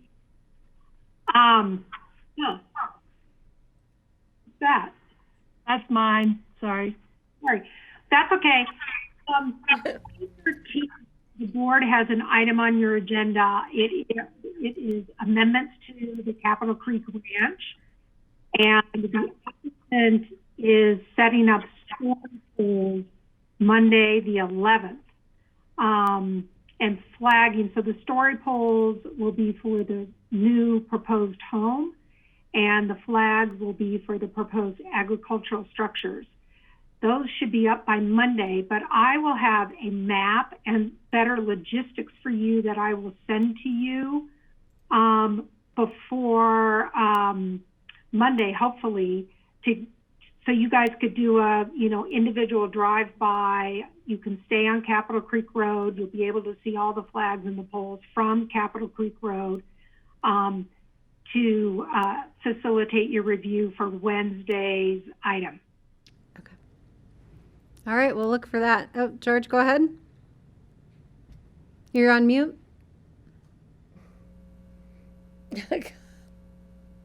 And Well, Leslie, can we have a drone as well, a video drone? Is that possible? Well, I thought about that, but when we did the drone for you all for the solar project, Andrew Schumacher was behind that, and as you know, things are really, really tied up. And to prepare that drone presentation for you was took a lot of time. Okay.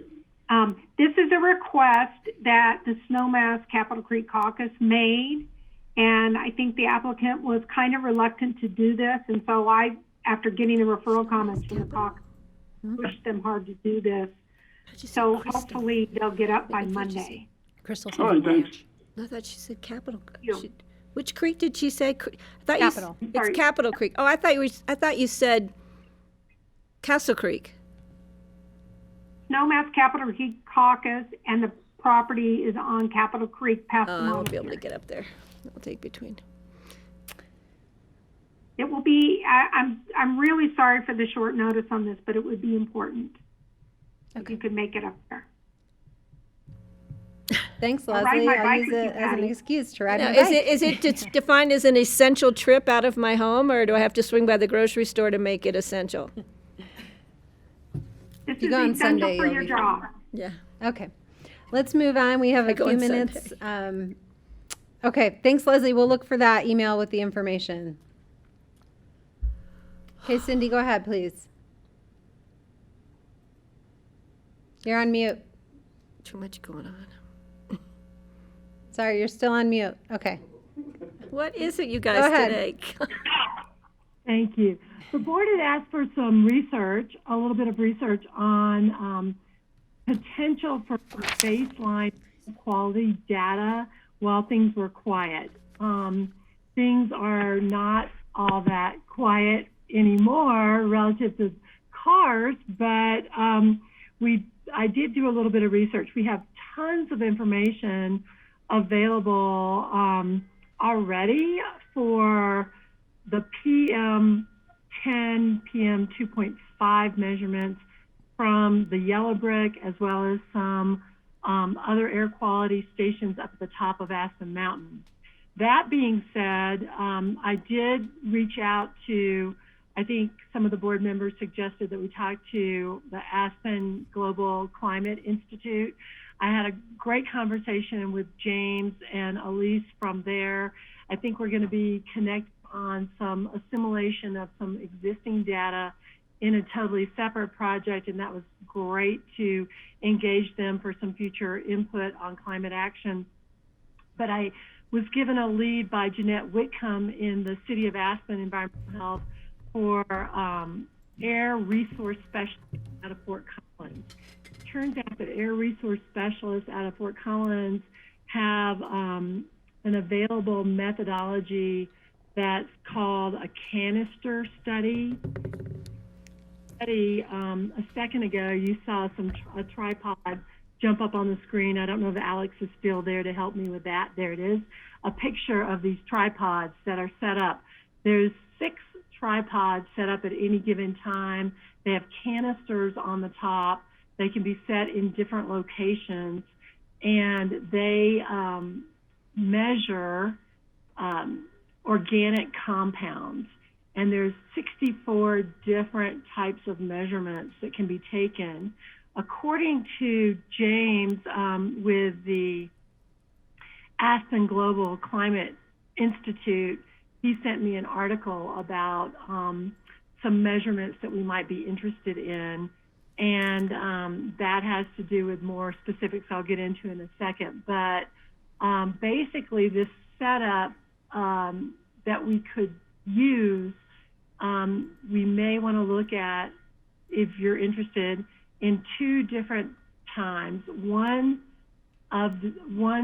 time period where these 6 different tripods with canisters would be set up for a week and take measurements, and then come back again after things are in full force. So say when retail's open, when the airport's open, when things are going full force, and I can't tell you when that's going to be, but sometime, I don't know, August, it doesn't sound like 4th of July, but whatever might be a good time. And then we would be able to compare those 2 different measurement times. And that's what it's worth. I mean, it's a snapshot in time, 2 separate times that might be helpful. But this technology is really good for us to know about for different studies throughout time. And I also think that we may want to collaborate further with Garfield County, who actually uses air resource specialists out of Fort Collins as well. And they have a mobile air quality station that's not so mobile anymore. They've set it up pretty permanently in Parachute that measures a bunch of different air quality factors. So I've learned a lot for you. I'm happy to answer questions. I think the best lead, I also talked with Tom Dunlop because he's on contract right now with public health, and the public health guys who know all of this. I'm just an interloper trying to help out.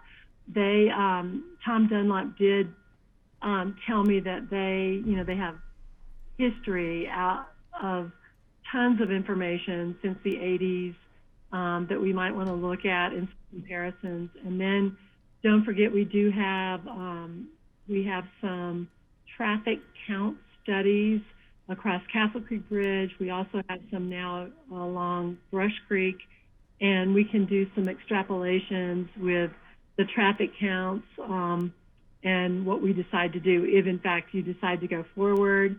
And the only other piece of information, without getting into too much detail right now, is that those 2 different times of study for the 6 canisters each time would cost somewhere between $18,000 and $19,000. That includes setting up the canisters, taking them down, having those sent to the lab, and being analyzed. Okay, questions for Cindy? Greg? Yeah, hi, Cindy. Thank you for doing this. I've learned a little bit about these canisters, which basically are a vacuum, and they turn on and they suck in some of the atmosphere at a certain time and collect that sample, which then they can go in and take various tests on the air that's captured in that sample. I've also heard about the systems that are real time. There are sniffers that can do real time VOC testing. And I think we did have a proposal in front of us at one point for real-time monitoring that isn't as precise or doesn't get as many as 64 tests in one go. But I know there are some VOC measurement tools out there that are like a real-time thing you could check in with almost daily. Those would need to be checked for precision and for utility and all that. But a proposal did come to us, which I forwarded to staff on that system. And it'd be worth just putting that into the hopper so people can get a look at it. So when people ask us about it, we'll say we looked at it. Cindy, go ahead. Just in response to that, I probably know enough to be dangerous here, but there's so many factors in this one study that James Arnott from Aspen Global Climate Institute sent me and could barely understand, but there's so many, the wind velocity, the time of year, all the meteorological factors that go into those kinds of studies, Greg, that my understanding is that it might be a little more reliable to have, these snapshots versus that. That's just what I've been able to glean. Got it. Okay. Thank you. Mm-hmm. Steve or George? No thoughts? Steve, go ahead. Yeah, I would love to be able to get this baseline data recorded, especially when the airport is running at a low level, just a few flights a day, I think would be really, really valuable, and then be able to compare it when the airport is back in full operation. This is our one opportunity to do this study while there's very little air traffic, and to do the study in the vicinity of the airport and maybe as far down as Aspen Village, the Airport Business Center, and maybe up by Cemetery Lane would be 3 good locations where people have complained of odors from the airport and, at various times. So I don't know how we would pay for this at this time because our budget is crunched right now, but maybe we could get some private donations to help pay for it. I think it would be a valuable study.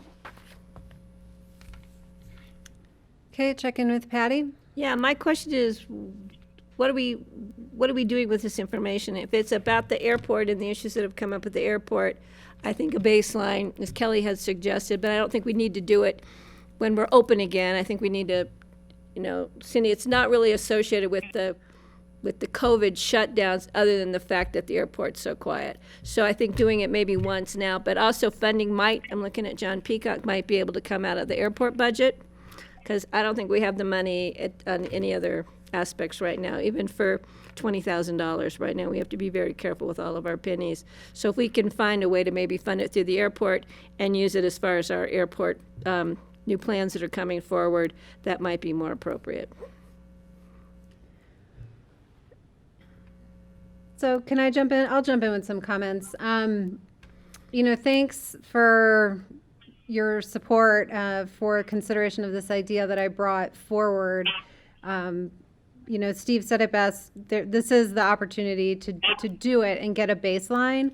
I don't think it begs a permanent, robust air quality program.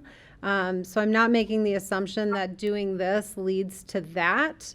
I think that doing this gives us valuable information that is kind of once in a lifetime about our community impacts, and can let us decide when in the future we want to use that information to test it against.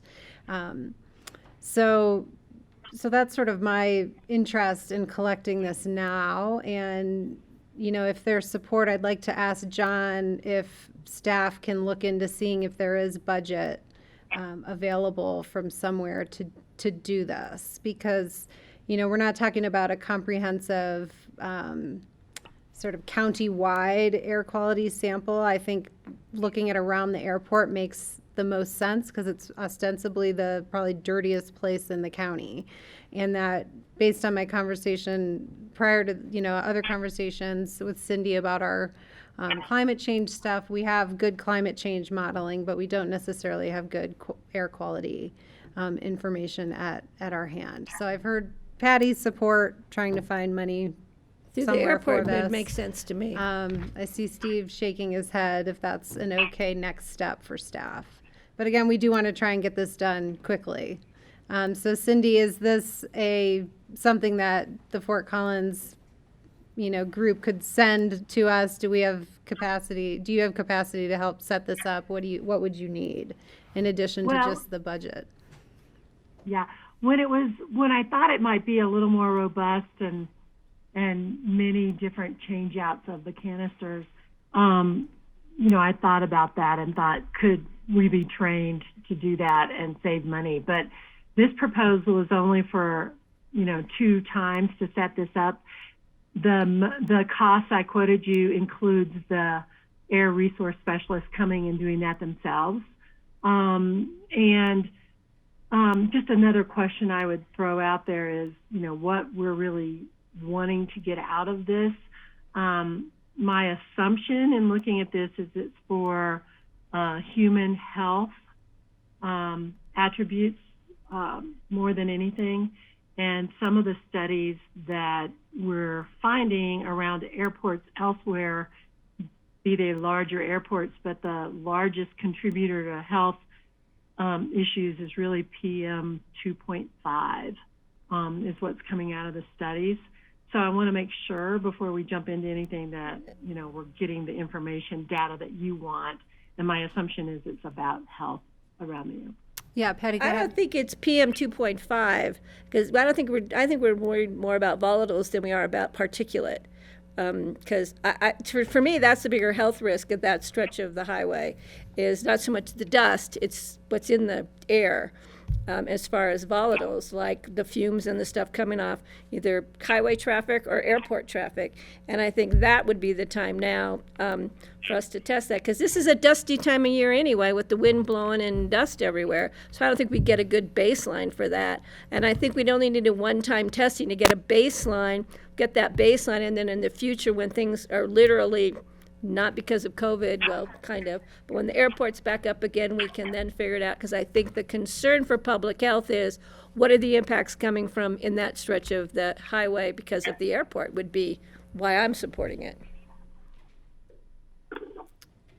PM 2.5 is just about anything. PM 2.5 is such a minute particulate that you have it, it's pollen.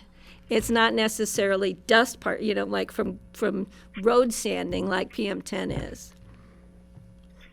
And for the board, I think you need to understand all of these are going to be difficult to speciate to a specific source. VOCs come from multiple sources, as well as 2.5 and such. And so the recommendations of the Vision Committee were really twofold.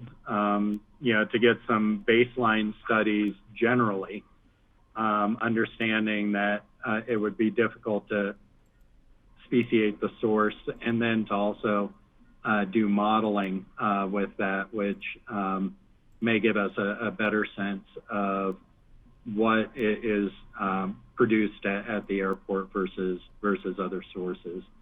And so this will not necessarily give you that information relative to the airport. What it will tell you, what it will measure, is the air quality for that stretch, and it does give us some baseline. So I just want to be clear, you're not necessarily speciating VOCs and that sort of thing to a source with this study. George, it looked like you wanted to jump in. Well, no, I agree with John. It's always been the question. I mean, part of this is being driven by the potential airport expansion, but there's always been the question in terms of specificity and accuracy as relates to the what's always been a slow-moving parking lot out there as well. And so it'd be interesting to know if they can actually segregate in their studies what's going on at the runway versus Highway 82, because if you can't, I'm not sure what that's really going to be telling us, except for an overall baseline, but not being able to isolate the airport from 82. Cindy, go ahead. Yeah, the only difference is that with no activity at the airport in one of the measurements, and then with full-on activity again at another time at the airport, theoretically you could talk about the difference. So I'm sorry. So you would be able to set this up, these devices up over on the runway or by the runway, far enough away from Highway 82 that it would not be picking up dust or anything else from 82. Because right now we're seeing. I was out into Basalt today, and there was just a stream of trucks going up 82. I think it's really difficult to speciate, but the baseline data in terms of what the health impacts are of air quality, regardless of the source, I think is useful information, and if there are health impacts there. And then you can start to do problem solving from there to the degree that you can. And I would note, Cindy, in our prior conversation, that these can be timed. So, they could be timed for 2 a.m. on a Sunday when there's no planes and there's very little traffic on Highway 82. And I don't, again, there's a lot of assumptions being made there about how long it takes for those things to move out of the air and blah, blah, blah, blah, blah. But, having this information is better than not having this information, and this is our opportunity to get the best baseline. Greg, go ahead. Yeah, I just wanted to say, I think, there's the argument that the information might not be as good as we'd like, or it might be hard to tell one thing or other. It doesn't hold water for me. I think Cindy made a good point there. I think more information is better, but what we do need is help from someone like Aspen Global Change or an expert who can really go through and help design the test properly in the right locations and understand the equipment, what it's capable of doing. I do understand that the canister tests really are the top of the line, but they are one slice in time, right? It sucks all the air in at one point, and then that's one of the 6 cans is done. And so clearly they know how to design these things. The real-time monitoring system that I mentioned, I learned just enough to get myself in trouble on, is that they do measure volatile organic chemicals, but they can't distinguish between, say, a skunk and a jet taking off. So they have to be designed and located in places. They can tell if there's a plume, for instance, from prevailing wind direction. So I think that depending on where we put them and how they're set up, and if we have, Global Change or somebody helping do it, perhaps there is some valuable data to be collected. So I would say it doesn't seem like the ask is too great. This is an opportunity that I'm in favor of pursuing, and I really would like us to look at this other option. And I've sent you all the letters that I received. It's been over a year that this has come to us, and honestly, the response has been crickets lately. So I would love to see it through and get a final answer on whether or not this is something we can do. Patty has another comment. For me, it comes down to where the funding is going to come from at a time where we're looking at where funding is coming from for a lot of things. And I am not interested in PM 2.5 because I've got a lot of history with PM 10, a lot of history with the compliance or lack of compliance with the city of Aspen. And there's just too many concerns about PM 2.5 and the data that you get from it. Volatiles, whole different story for me, especially along that stretch of highway. Okay. John and Cindy, do you have direction? And I'm happy to be a point person too. I'm not sure I heard total agreement or direction from the board, Kelly. I'm sorry. So is the direction to I think the direction is to try and find out if we have funds to do this, because we'd like to do it quickly. Okay. And we need to do it quickly if we're going to do it at all. Yeah. And also, I just want to make sure you circle back on what it is. So we really thoroughly examine the options and eliminate the ones that aren't going to work, and then we hear about why. Thanks. So does that mean that the other information that I have not read, Greg, that you sent forward, you would like us to research that as well? I'm just a little afraid to lose any time if that's what we're trying to capture here. Right. Okay. Well, if you could look at the email thread, and you weren't party to it, but other staff were. Phyllis, I think, I sent it most recently. John previously. There's actually a quote from a company called Apis. They have a pretty thorough description of what they do. They do have monitoring in the valley, in the community already. I think at the school, they're doing monitoring already. So it's somebody with a track record. It may be they're not the only ones who do this. So if it's a matter of getting a bid from someone, that's still possible. But I never really felt that we had a thorough examination of what they could offer us. And so I don't think it's going to take a lot of time, but I think it's a good opportunity to do it. And this would be a time to review that That's what I'd like to see. And I'm happy to stand down if it just doesn't turn out to be the right company, but I want to make sure we looked at it, because people have been asking me. One in particular has been really on this, and it's been a year. Can we just agree? So I think we need to give Cindy some parameters, and I would just offer that I think the parameters are, this will be a snapshot in time, and we want information on VOCs in and around the vicinity of the highway, near the airport. Is there any other thing that you? Yeah, it needs to be set up by next Monday, because after the Board of Health opens everything on Friday, we're going to want to have that baseline. So the timing is obviously paramount. Yeah, good luck with that. No problem, no problem. And we want to know where the funding definitely is coming from. Yeah, I don't think Monday's possible. The people at the Air Resource Specialist said that they would need a week to get everything up here and We only set need up. one test. We don't need two different. Okay, so if we could get follow up on that for next work session. Is that clearer, John and Cindy? Okay. Thank you. Thanks, Cindy. Very much. Is there anything else from the board for open discussion?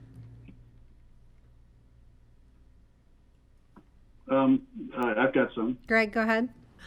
We're probably going to hear this again, and we probably heard it already, but I'd love to hear more about the progress on the decommissioning or the transition of the IMT to the new acronym.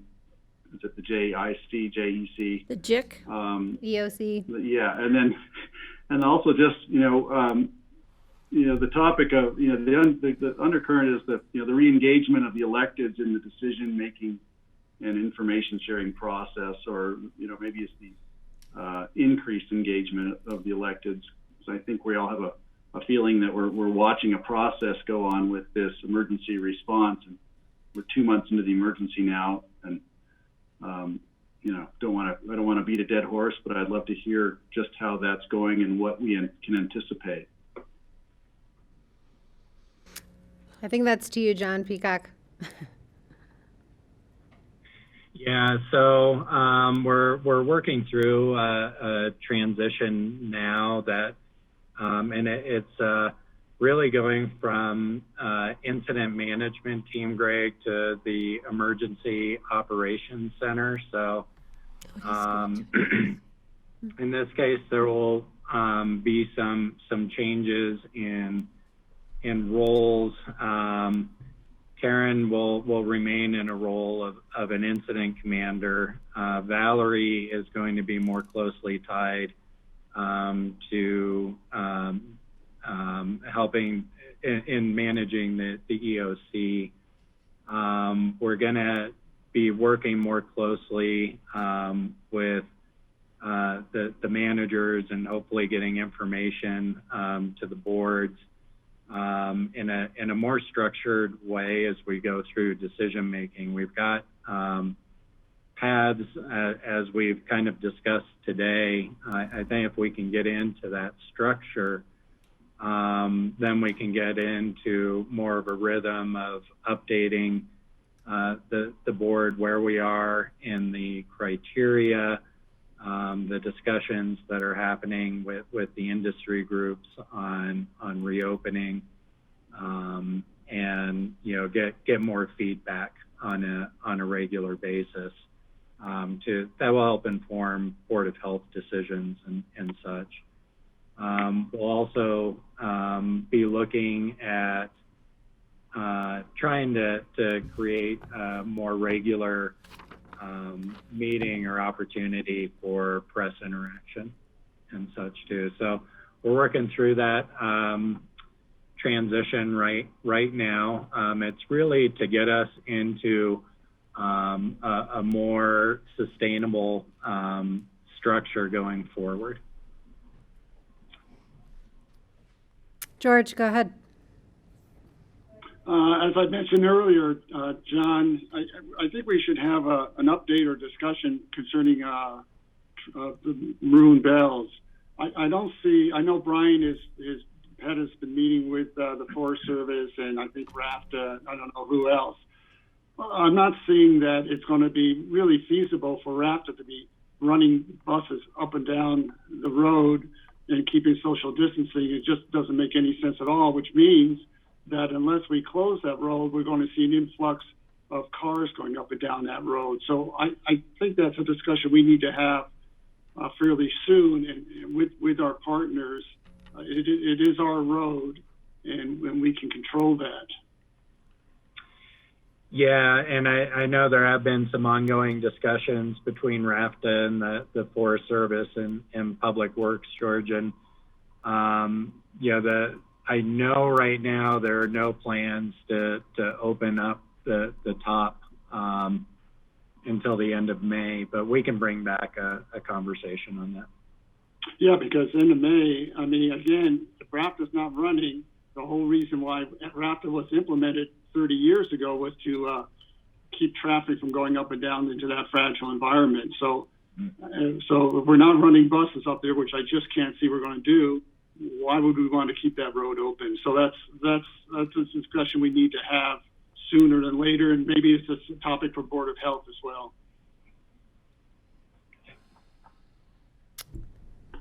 Okay, Steve, I don't see you on my screen. Let me see. Did you have anything for open discussion, Steve? Yeah. I do have, well, on the same topic, I would love to have the Board of Health take a more prominent role in the discussions. We do have 2 elected officials on there as well as health experts, and I don't think we've been hearing enough from them. I would like to hear more from them and have them be empowered a little bit more than they have been on these discussions. I'm going to comment on that. Go ahead, Patty. Yeah, we're going to start having Board of Health meetings every Thursday. We're going to start bringing back a discussion for the BOCC every Tuesday to discuss what's going with the Board of Health. And I, for one, am concerned about the power the Board of Health already has without bringing in recommendations and opinions of the BOCC, since at the end of the day, we are really responsible for what's going on here. So I think the Board of Health has their authority, as does Karen, but that doesn't mean that the Board of County Commissioners shouldn't have the opportunity to weigh in. And I think we kind of have a plan set up for that with meetings scheduled every week until we decide we don't need them anymore. And in the meantime, we're going to book time so we have time on our agendas. Yep. Okay. So can Any I other move- items for Board of Open Discussion? Let's get into exec, because I know we have a lot there too. I'm going to make a motion to go into executive session for the purposes of, and I do not have a list. See, let me pull And I it would up. like to add one other item that will be very brief. Sorry for the delay while I bring up our agenda. Are we staying in this particular call, or do we have to hang up and dial in another? We'll hang up and dial in another, and I can send you the link, Greg, if you don't have it. I think I have that on my calendar, thanks. Okay, so special meeting call for executive session for the purposes of discussion of personnel, Upper Midnight Mine litigation, Basalt Vista employee housing project, airline and FAA negotiations, employee housing fee, all pursuant to CRS 24-6-4024B. And I just want to add to that a brief discussion. It's just related to the COVID-19. It's just a request for information about donations and how we would process them. Okay. I don't know if that falls under. Attorney-client privilege. Okay. So Patty's made a motion to go into a special meeting. Second? Thank you, Greg. All in favor? Say Aye. Aye. Okay, we need to move, I think, out of this room Okay. and. All right, folks, let's give it 5 minutes and then connect on the other line for executive